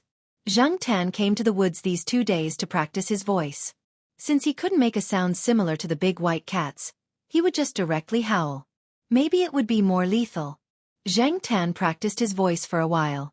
Looking at the sky, it was completely dark. Walking out of the woods, Zhang Tan came to a remote corner near the school gate. There were a few lush old pine trees in the corner. Zhang Tan hid some of the things he had collected in the trees, wrapped in black plastic bags. In that corner, the chances of things being found were very small. Even if they were found, Zhang Tan wasn't afraid. Who would think that those things were made by a cat? He carefully opened the bag. At first, because he wasn't familiar with using his claws always hooked on the plastic bag. After a few times, he was more familiar with it. After all, in this cat's body was the soul of an adult, so he could do something as simple as opening and tying the bag. There were 4 dolls in the bag. One was a slightly bigger cat doll with patterns, and the other 3 were smaller. They were the size of an adult's palm. They were pure white and fluffy. Girls liked them. These 4 dolls were taken by Zhang Tan at night from the storage room on the 2nd floor of a gift shop near the school gate. In addition to the 4 cat dolls, the black plastic bag also contained a pack of cotton swabs, 3 small packs of paper towels, some bags of different sizes for snacks, a few bags of ketchup that were the size of seasonings used in fast food restaurants, and a few rubber bands that girls used to tie up their hair. The rubber bands were wider than the normal rubber bands used in Jiao Pa's laboratory. At the same time, they ensured that when Zhang Tan wore them around his neck, they wouldn't be too loose or too tight. These were all taken by Zhang Tan during this period of time. In order to not be discovered, Zhang Tan spent a lot of effort. Acting as a cat had its advantages and disadvantages. It was easy to sneak into someone's storage room, but it wasn't so easy to take things away. Zhang Tan took out a black plastic bag and put the big fluffy cat doll into it. Then he put in a bag of ketchup, 2 cotton swabs, and a pack of paper towels. Zhang Tan packed up the other things that he didn't need for the time being. He tied the bag and put it in its usual spot on the tree. There were many pine branches there, so it was hard to see from the outside. Even if someone saw it, no one would be so bored as to climb up the pine tree to look for the bag. After putting the things he needed for today into the bag, he tied it with a rubber band. Looking around, Zhang Tan made sure that everything here was properly packed and wouldn't fall down. He bit on the rubber band that tied the bag and jumped down the tree with the bag. He went through the fence near the old building at the edge of the campus and rushed into the green flower beds. Under the cover of the plants in the flower beds and the darkness of the night, he quickly disappeared. And the surrounding cars that came and went in a hurry didn't notice the black shadow that flashed by. At this time, the old building alley was much more deserted than the central department store. It was a completely different scene. Occasionally, there were dim streetlights, but many roads were dark. He could only vaguely see the general layout of the alley from the surrounding houses. As for other things, he couldn't see clearly at all. People who were on the night shift or going home after work, or people who rode electric bikes, would use flashlights to illuminate the area. In such an environment, no one would notice that there was a black cat squatting next to a trash can in the corner. Zhang Tan estimated the time in his heart. According to the situation he learned a while ago, the tattooed man would leave home at 9 o'clock most of the time and go to the club where he worked. Sure enough, not long after, the tattooed man's voice came. There was another person with the tattooed man, and the two were talking. That's why we should keep a low profile. The situation is tense. Boss Ye's side is probably in conflict with our boss. Brothers, be careful. Don't lose an arm or a leg at any time. The person beside the tattooed man said. Hee, Bossy doesn't care about small fries like us. The tattooed man's voice sounded like he was laughing, but the laughter was very forced. In short, when they fight, we'll just pretend to be dead. Also, don't cause trouble. Don't get caught. I know that. Oh wait, I need to pee hee. As he said that, the tattooed man took a few steps forward and turned into a dead end. This was where the tattooed man went out or came back to pee. The dead end was very close to the corner where Zhang Tan was squatting. Zhang Tan could see the situation over there from the trash can. When the two people walked far away, Zhang Tan came out with the bag in his mouth and went to the tattooed man's house. He went in through the broken window in the kitchen. The house was no different from the first time Zhang Tan came here. Dirty and messy as always. Without turning on the lights, Zhang Tan could see the layout of the house through the light from other people's houses outside the window. He took off the rubber band, opened the bag, tore open the ketchup, and smeared it on the toy cat. The toy cat also smeared some around its mouth. With the plastic bag as a cushion, the ketchup would not drip outside. Then, Zhang Tan put the toy cat smeared with ketchup at the tattooed man's bedside. This was just one of the things. He put the cotton swab in the bag in his palm. Compared to human fingers, the cat's palm was very inconvenient. Because of this, Zhang Tan would practice using his palm when he was bored at home. It took him a while to become proficient. Dipping the cotton swab in the remaining ketchup, Zhang Tan used the cotton swab to smear a red cat's paw on the wooden cabinet not far from the bed. Zhang Tan's drawing skills were limited, but it was just a few circles. As long as he could roughly see the paw of a cat or dog, it would be fine. Because the position of the wooden cabinet was a bit high for Zhang Tan, he dragged a stool over and stepped on it. Using his two hind legs to support himself, he stood up so that the height of the drawing position was more in line with his expectations. After finishing the drawing, Zhang Tan threw the cotton swab into the plastic bag, jumped up, and scratched a few claw marks in front of the cat's paw that he had drawn.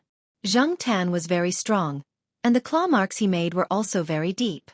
After finishing, Zhang Tan pushed the stool back to its original position, took out a piece of tissue paper from the small bag, and wiped the stains on the ground and his own claws.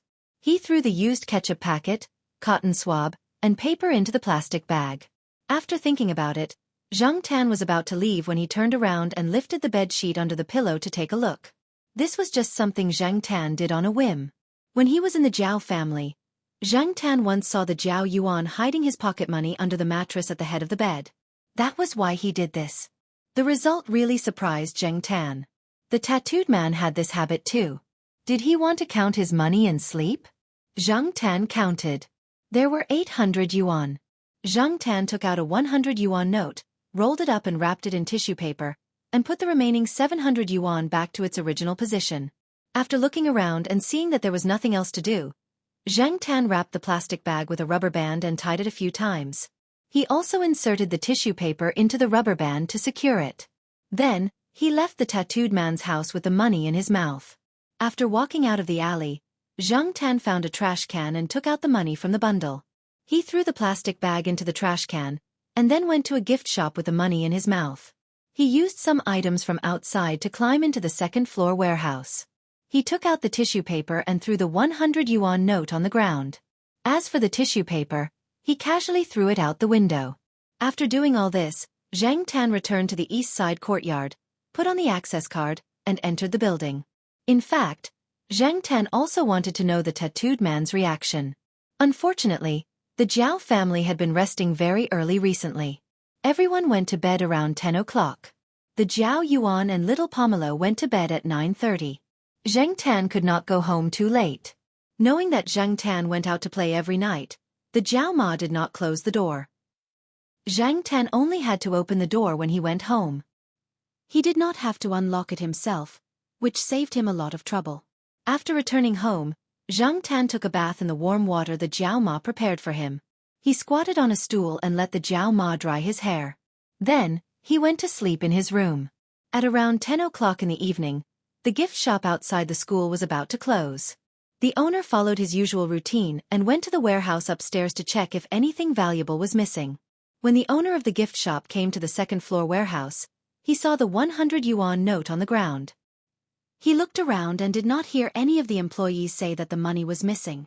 After thinking about it, he squatted down and quickly picked up the note and put it in his pocket. He did not ask the delivery person or the employees if the money was missing.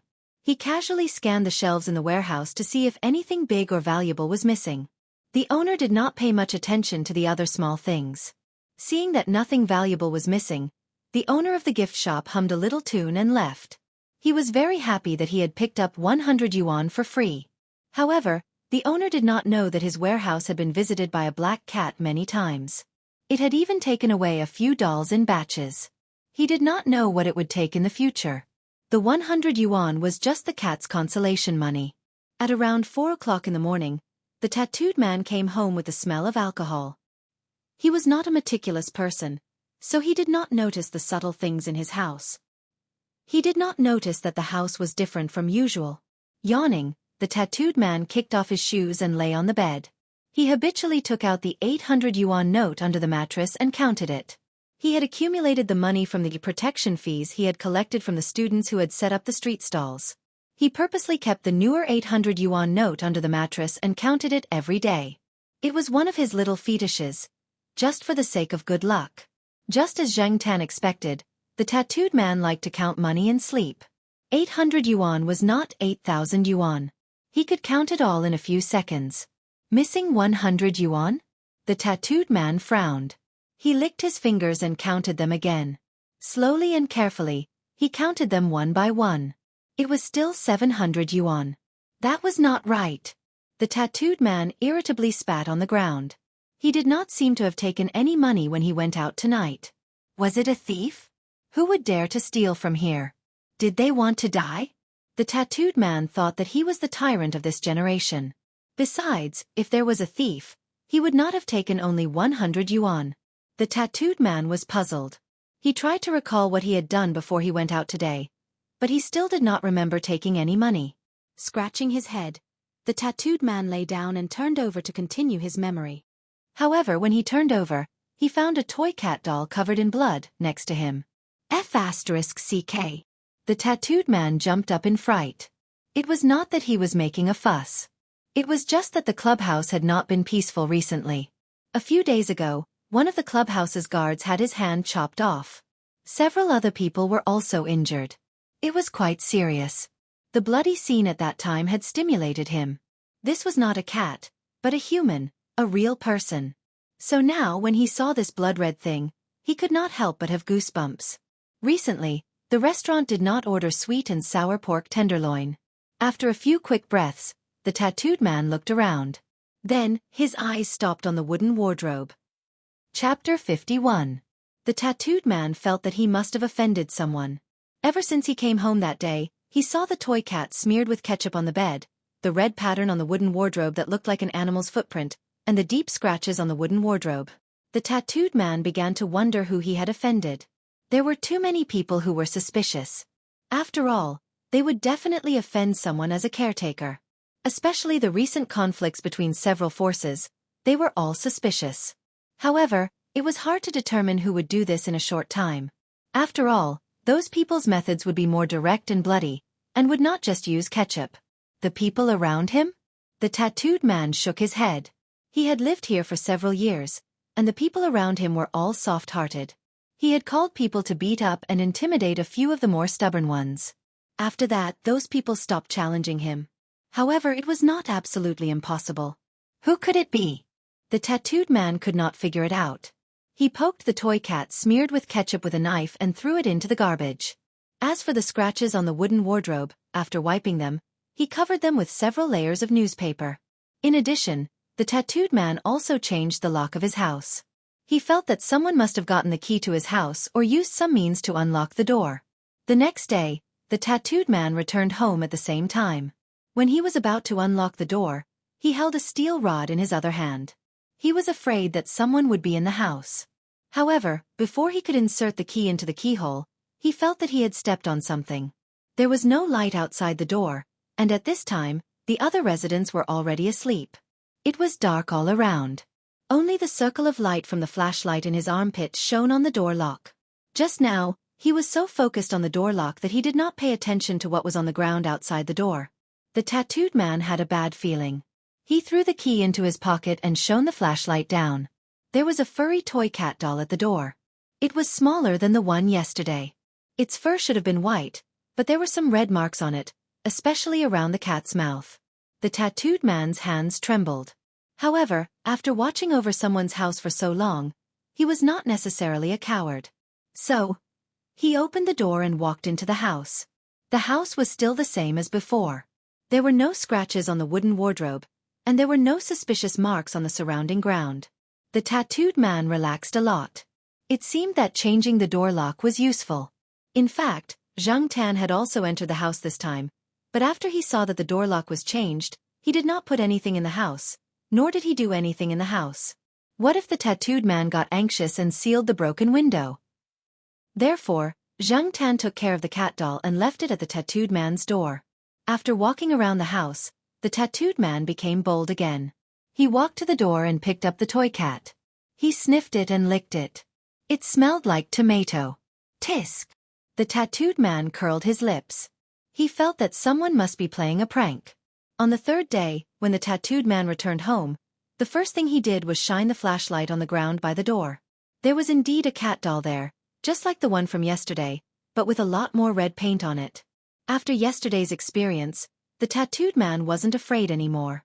He didn't open the door and walked over to pick up the toy cat on the ground. However, when he held the toy cat, the tattooed man suddenly had goosebumps all over his body. Something was wrong. This sticky feeling. The tattooed man's movements were a little stiff as he brought the cat doll closer and sniffed it. The smell of blood. Suddenly, the tattooed man felt as if his hand was burning, and he threw the cat doll away.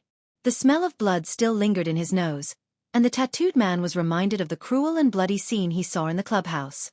Taking a few deep breaths, the tattooed man shone the flashlight back on the door lock, and his hand paused.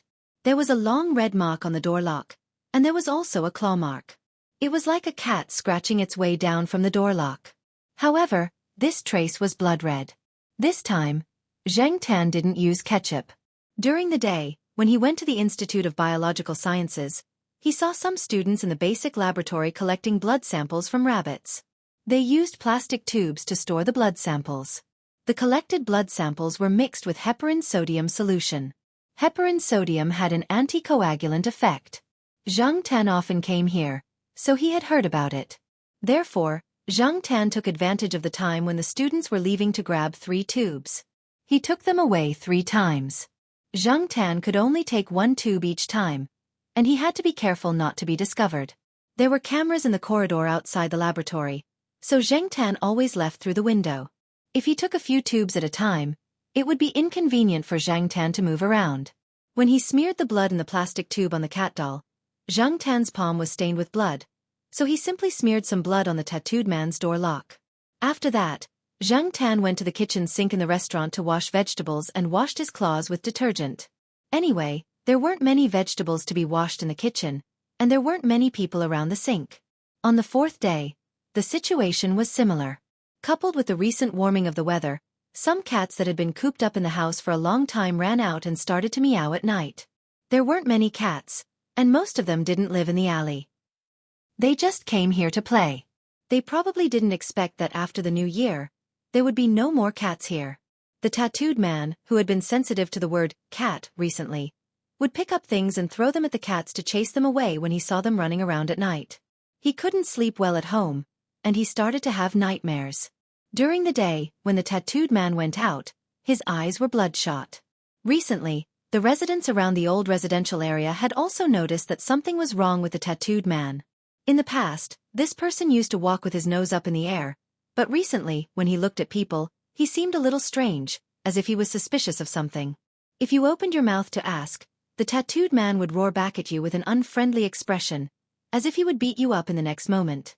Therefore, recently, when people in the old building area saw the tattooed man, they would take a detour and never meet him face to face.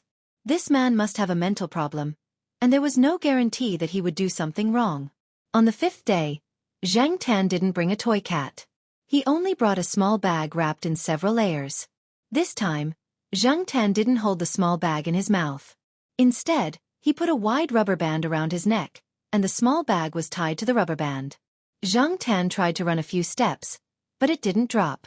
Although it wasn't very comfortable, Zhang Tan really didn't want to hold it in his mouth.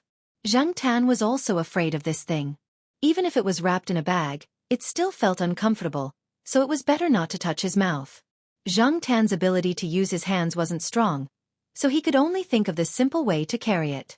There were a few small mushroom-like things in the bag. These things were obtained by Zhang Tan from Old Man Lan's small flower garden. The flower shed where these things were planted had strict temperature and humidity control, so the door of the flower shed was usually tightly shut. However, because Zhang Tan went there often, he knew that Old Man Lan would take samples of the soil in the flower shed one day every week to check the pH level and the change in the soil element ratio. After all the flower sheds were sampled, Old Man Lan would close the door of the flower shed. Zhang Tan took advantage of the time when Old Man Lan went to the other flower sheds to take samples. Zhang Tan had only found out about these plants when she overheard Old Man Lan instructing his students when she came here to play. Only then did she know that these plants were planted in a few special flower sheds. The mushroom-like things that Zhang Tan found weren't from Wuxia. They were imported.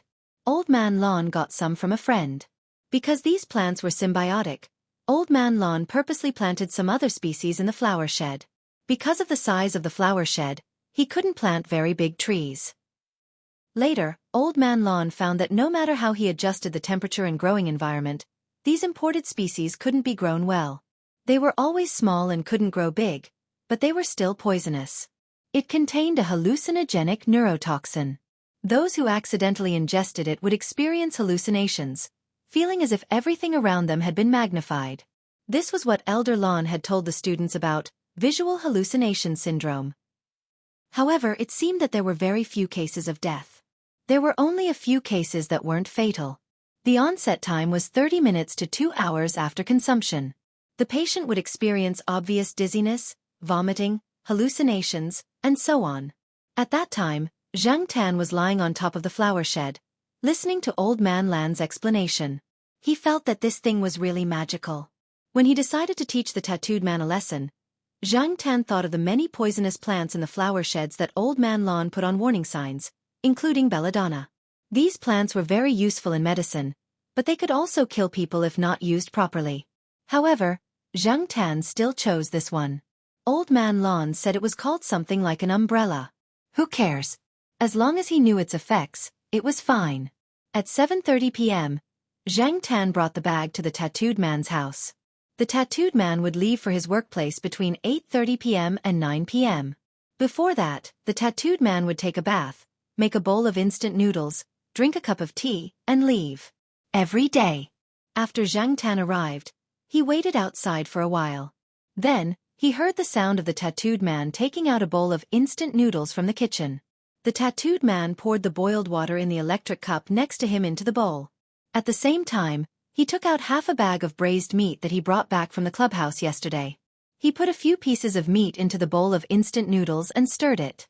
After soaking the noodles, the tattooed man went to the bathroom to take a bath. Zhang Tan came in through the broken window. He carefully poured a few small mushrooms from the small bag into the bowl and stirred it with a fork. The instant noodles were spicy. The red oil wrapped the braised meat and mushrooms inside. After soaking for a while, the abnormalities of the mushrooms would not be easily seen. Zhang Tan put the fork and other things back to their original places. The bag of mushrooms was also rolled up and inserted back into the rubber band.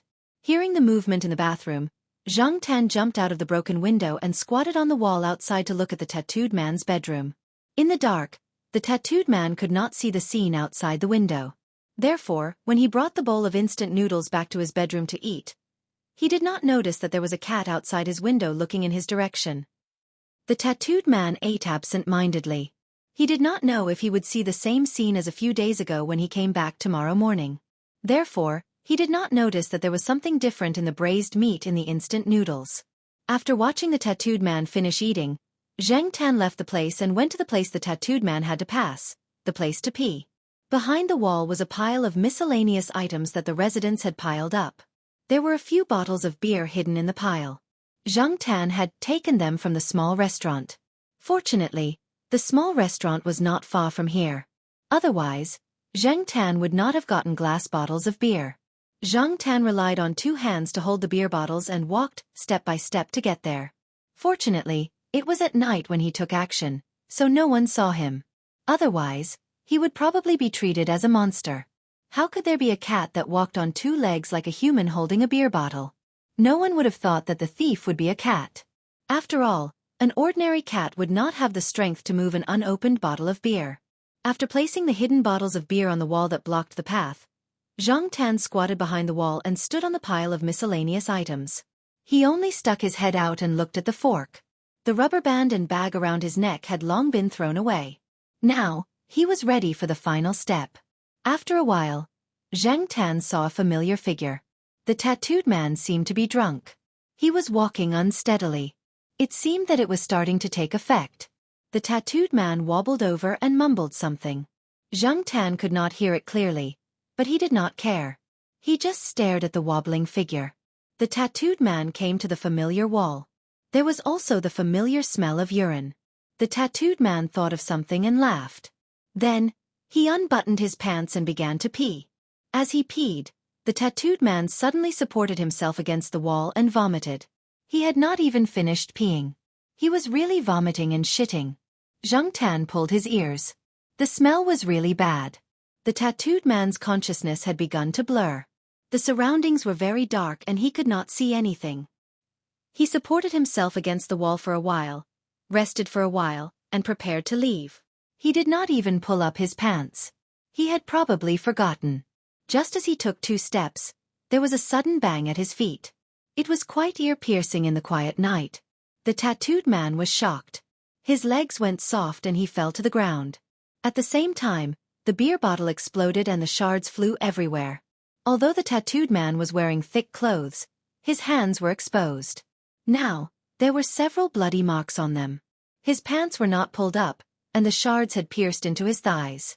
He had almost been scratched off. The tattooed man's reaction was much slower. He felt that everything around him had become very strange. He seemed to have come to a strange and hopeless place, surrounded by high iron walls. Where was the way out? Where could he escape to? Oh woo! The sudden cry was especially terrifying in such an environment. The tattooed man looked around in horror. He felt that there was a ferocious beast hiding outside the iron walls. It was looking at him, and he felt so insignificant that he was not worth mentioning. At the intersection, another resident came back on a scooter. The dim light from the car's headlights lit up the area for a second or two. And in those 2 seconds, when the tattooed man looked around with his blurry vision, he saw a pair of shining eyes on the iron walls. They were especially eye-catching against the black background. And the illusion made him feel that the pair of eyes he saw was like a huge searchlight. Oh woo! When he heard the cry again, the tattooed man's body trembled. His forehead was covered in sweat and blood from the scratches. Bang! There was another explosion. The beer bottle exploded at the tattooed man's feet. The tattooed man felt as if his hands, face and legs had been scratched by something. It was very painful, a burning pain. But his hands and feet did not listen to him, and he could not react. The tattooed man lay on the ground, hugging his head and curling into a ball. His whole body trembled. Bang! Bang! Bang! The sounds of explosions came one after another. They hit his eardrums and stimulated his nerves. In his chaotic consciousness, some emotions suddenly began to sharpen. It must be that monster. Yes. It must be that monster with eyes like 2 big searchlights. Every time there was an explosion, the tattooed man felt that the monster's footsteps were approaching, and then he would be injured. It was as if he would be torn into pieces and crushed into meat paste in the next moment. Meow, meow, meow.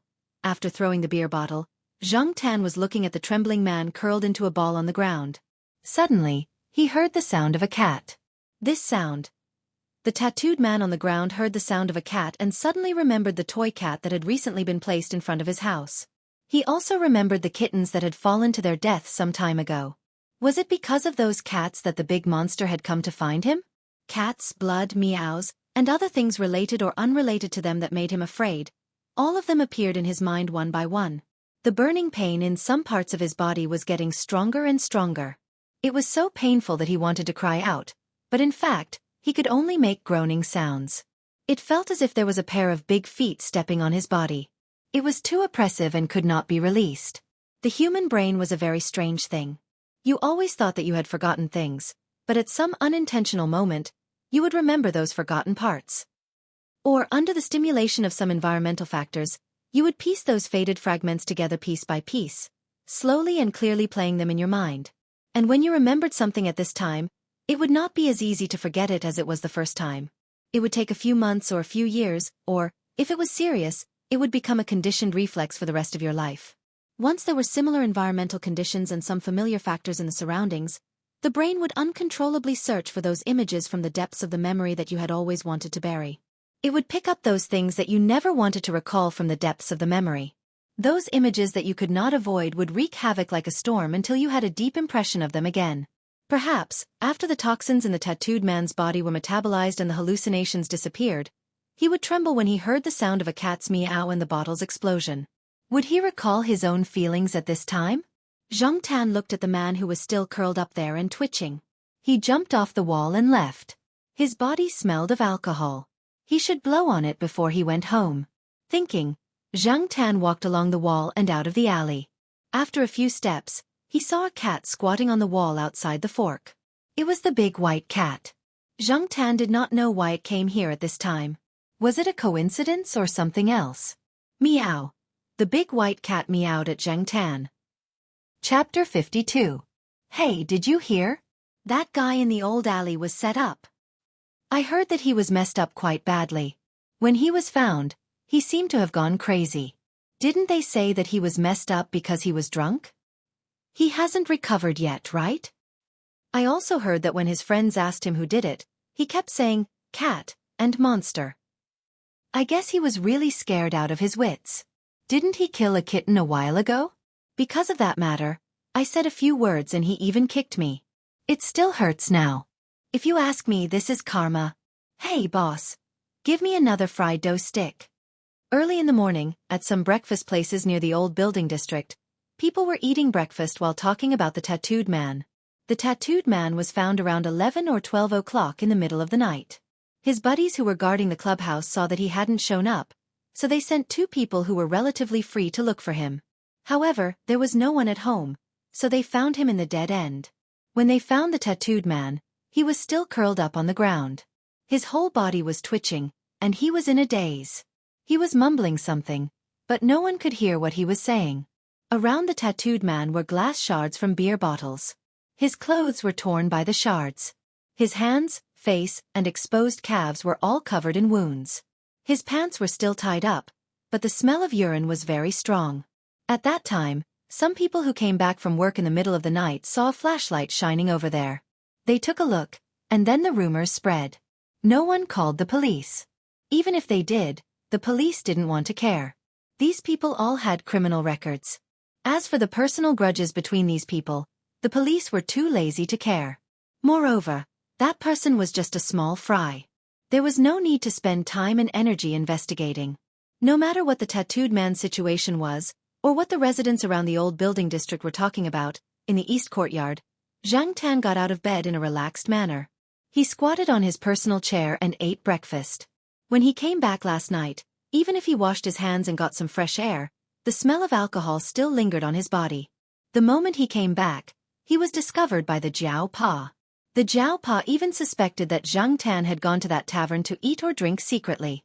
However, seeing that Zhang Tan was quite sober, walking steadily, in good spirits, and clean, she didn't think too much about it. However, she still reminded Zhang Tan not to go to places like restaurants at night, or he would be stewed. Zhang Tan pulled his ear. Since the matter had been resolved, he wouldn't stay there for long. Zhang Tan had a good sleep last night after settling a load on his mind. This morning, he ate a big bowl of Jiao Ma's Sanxian noodles and went out with the other Jiao family members. After they arrived downstairs, the Jiao Pa rode the scooter to the biology building. The Jiao Ma carried the grocery basket and sent the two children to school with Zhang Tan. Then, Zhang Tan went for a walk while the Jiao Ma went to buy groceries. The weather was getting warmer, and the sun was very comfortable now. The birds on the campus started to make noise again, and the leaves started to sprout. It wouldn't be long before the heavenly poop roads in the campus started to drop bird poop again. Anyway, Zhang Tan didn't walk on those roads now. The campus environment was good, and it was green. However, when there were more birds, there would be more bird poop. Zhang Tan could smell the bird poop from far away. Zhang Tan walked on the green belt of the campus. Of course, this was only for humans. For cats, it didn't matter. After all, Zhang Tan often stepped on it. There were some flowers blooming here. Zhang Tan had seen them before when it was snowing, but he didn't go over to take a look. He walked closer to take a look. The leaves looked like the camellia that Old Man Lon had mentioned. He didn't know what species it was, but it was very beautiful. Zhang Tan went over to take a sniff. There was no fragrance. While looking at the flowers, Zhang Tan heard a girl's voice not far away. She was probably talking to her boyfriend on the phone. "You've been to Pearl City to help with the project for more than 3 months. Didn't you say that you would be back in 3 months? Delay? How long will it take? Well, I hope to see you next month. By the way, what do you think of the specimen I gave you?" The girl was talking on the phone, and the high heels on her feet kicked a small stone on the road. "What did you say?" The girl's voice suddenly rose. "That's a specimen I made with the leaves of the acer claw in front of the dormitory. How could it be those low-quality goods sold on the street? Of course you can't tell. Do you know the difference between a poppy and a beauty? Do you know the difference between a cherry blossom and a peach blossom? You don't know, you can't even tell the difference between a husky and an Alaskan." Zhang Tan, who was listening by the side, was speechless. "My brother in Pearl City, you've worked hard." Soon, the girl hung up the phone and walked away quickly in her high heels. Zhang Tan recalled the days when he chased girls in Tianjin University. At that time, he had used all kinds of tricks to get those few flowers. Lowering his head to look at the paw, Zhang Tan raised his head again and sighed. Life is unpredictable. Zhang Tan was looking at the sky in deep thought when a voice suddenly came from behind him. "Black charcoal, are you looking at birds?"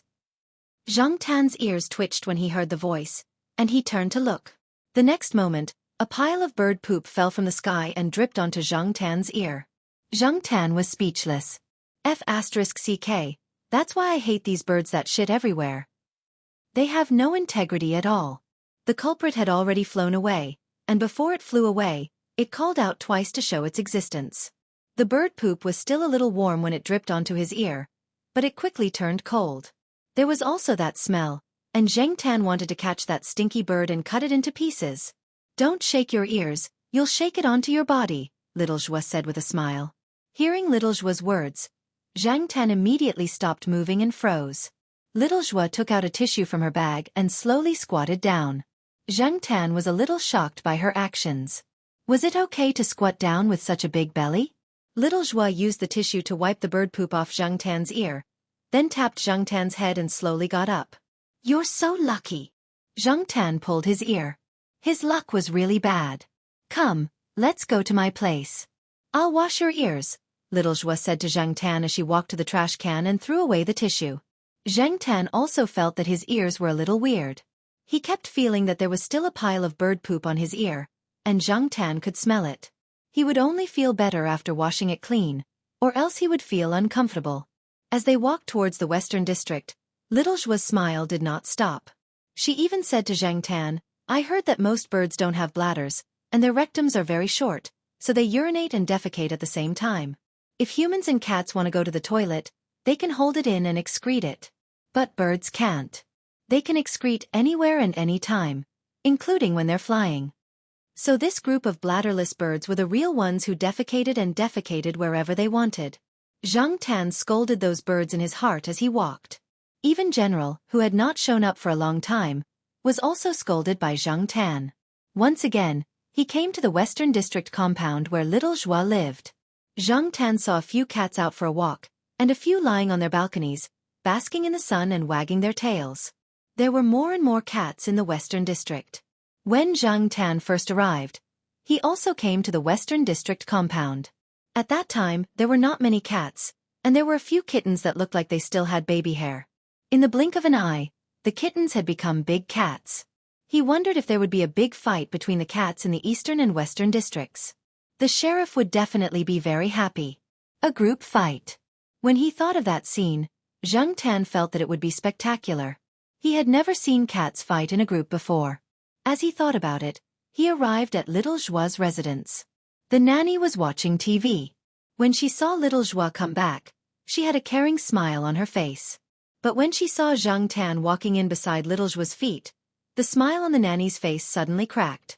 Zhang Tan did not care about what the nanny was thinking. He just wanted to wash his ears quickly. The smell of bird poop made Zhang Tan want to vomit. Little Zhua got some warm water. There was no shower gel for pets, so little Zhua chose a more gentle shower gel and dripped it on Zhang Tan's ears. She rubbed it gently with her fingers. In order to make it easier for little Zhua, Zhang Tan jumped onto a high stool. Little Zhua sat on the chair, so she did not have to squat and feel uncomfortable. There was only bird poop around his ears. It was washed quickly. After wiping it with a dry towel, it still had the fragrance of shower gel. Zhang Tan felt that his mood was better again, and his tail began to wag unconsciously. Just like last time, little Zhua was lying on the recliner, and Zhang Tan was lying on the moon chair next to her. The difference was that little Zhua was not reading a book this time. She was looking at a photo album. There was also a plant specimen in the album. Zhang Tan stretched his neck to take a look. It was a 4-leaf clover specimen. This type was harder to find. Zhang Tan used to look for a long time in school to chase girls, but he could not find one. Later, he spent money to buy it from someone else. Seeing Zhang Tan come up to take a look, little Zhua said, "This is a 4-leaf clover. It is a variant of the 3-leaf clover. I heard that it represents luck. This specimen was given to me by a junior in the physics department. Here it's her." Zhang Tan looked at the girl in the photo that little Zhua was pointing at. Wasn't that the tough girl with the phone that he saw today? But she is no longer in the physics department. She took the postgraduate entrance examination to study botany. She has always been interested in plants. Little Zhua said, "This 4-leaf clover was given to me by her, but she said that this is a 4-leaf clover of the triax plant. It is very common for the triax plant to mutate into 4 leaves. The probability of finding a 4-leaf clover is relatively high. She originally wanted to find a 4-leaf clover of the oxalis plant. Only the 3-leaf clover of the oxalis plant family has real heart-shaped leaves. Unfortunately, she has never found it. The 4-leaf clover is a mutated individual. Relatively speaking, the probability of mutation of the oxalis plant is very small. It is difficult to find an individual with 4 heart-shaped leaves. Only a very small number of plants will grow a 4th leaf under genetic mutation." Was there a difference? Zhang Tan looked at it carefully. He did not know how the specimen was made. It was still green, and there was a V-shaped white halo in the center of each leaf. Was this the 4-leaf clover that little Zhua was talking about? Zhang Tan recalled the grass that he found when he was picking up girls in the past. When he found it, it was the kind with heart-shaped leaves. There was no white V-shape. But later on, he bought a 4-leaf clover. It was similar to the specimen in little Zhua's photo album. Oxalis 4-leaf clover? The difficulty was really high. "Aya!" Little Zhua exclaimed softly. Zhang Tan's nerves immediately tensed up. He looked over. Was she about to give birth? Little Zhua just put down the photo album and smiled. "It's moving." "What's moving?" Zhang Tan was at a loss. Then, Zhang Tan followed little Zhua's gaze and looked at her protruding belly. After returning home, little Zhua took off her coat. Her sweater revealed the protruding curve. Zhang Tan was still looking at little Zhua's big belly in confusion. Just as he was about to look away, he noticed that there was a sudden movement. "Black charcoal, your brother is greeting you." Little Zhua said to Zhang Tan, "Come over quickly." What for? Zhang Tan hesitantly jumped from the moon chair to the deck chair. However, he still wanted to stay away from little Zhua's big belly. He felt that it was quite scary. However, little Zhua did not let Zhang Tan avoid it. She grabbed Zhang Tan's arm and pulled him over. Zhang Tan's palm was about to touch that big belly in the next moment. Zhang Tan hurriedly pulled his hand back. His claws had thrown wine bottles and drugged people yesterday. He felt that it was not good to touch it. Little Zhua saw Zhang Tan pull his hand back and was about to say something when her belly moved again. Zhang Tan looked at the movement. Was it really greeting him? After thinking for a while, Zhang Tan slowly moved over. He did not raise his hand. Instead, he gently pressed his forehead against the place where the movement had just occurred. The next moment, his forehead seemed to be touched by something. Perhaps.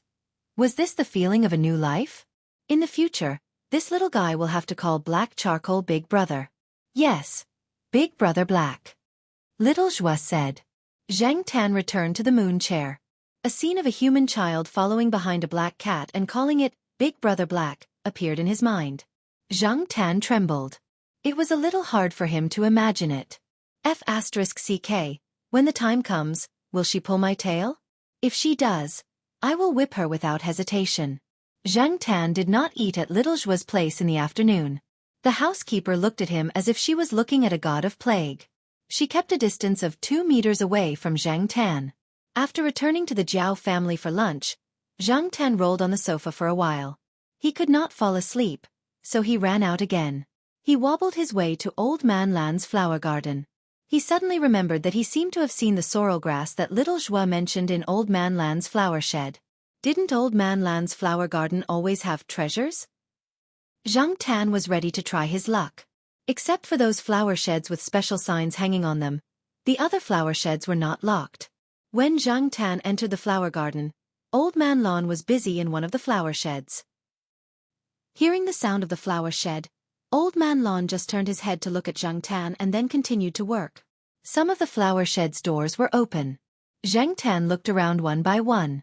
Finally, he saw the sorrel grass in one of the flower sheds near the head. There was no special plant in this flower shed. The plants that were planted in the past were moved away, so there was no plant here. When Zhang Tan came here last time, there was a special sign hanging on the flower shed. Later on, the door was closed. Today it was open. Old Man Lan was probably sampling again. Old Man Lan did a mutation experiment here. He did not know what kind of new flowers he induced. Zhang Tan did not know.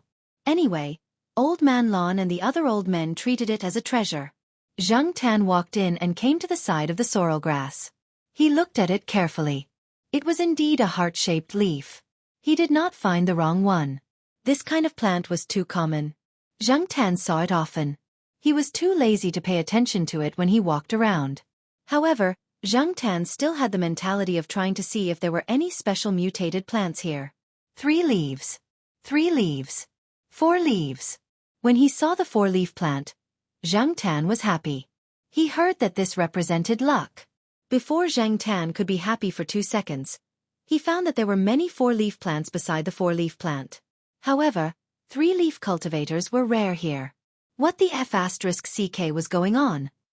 Didn't they say that 4-leaf plants were rare?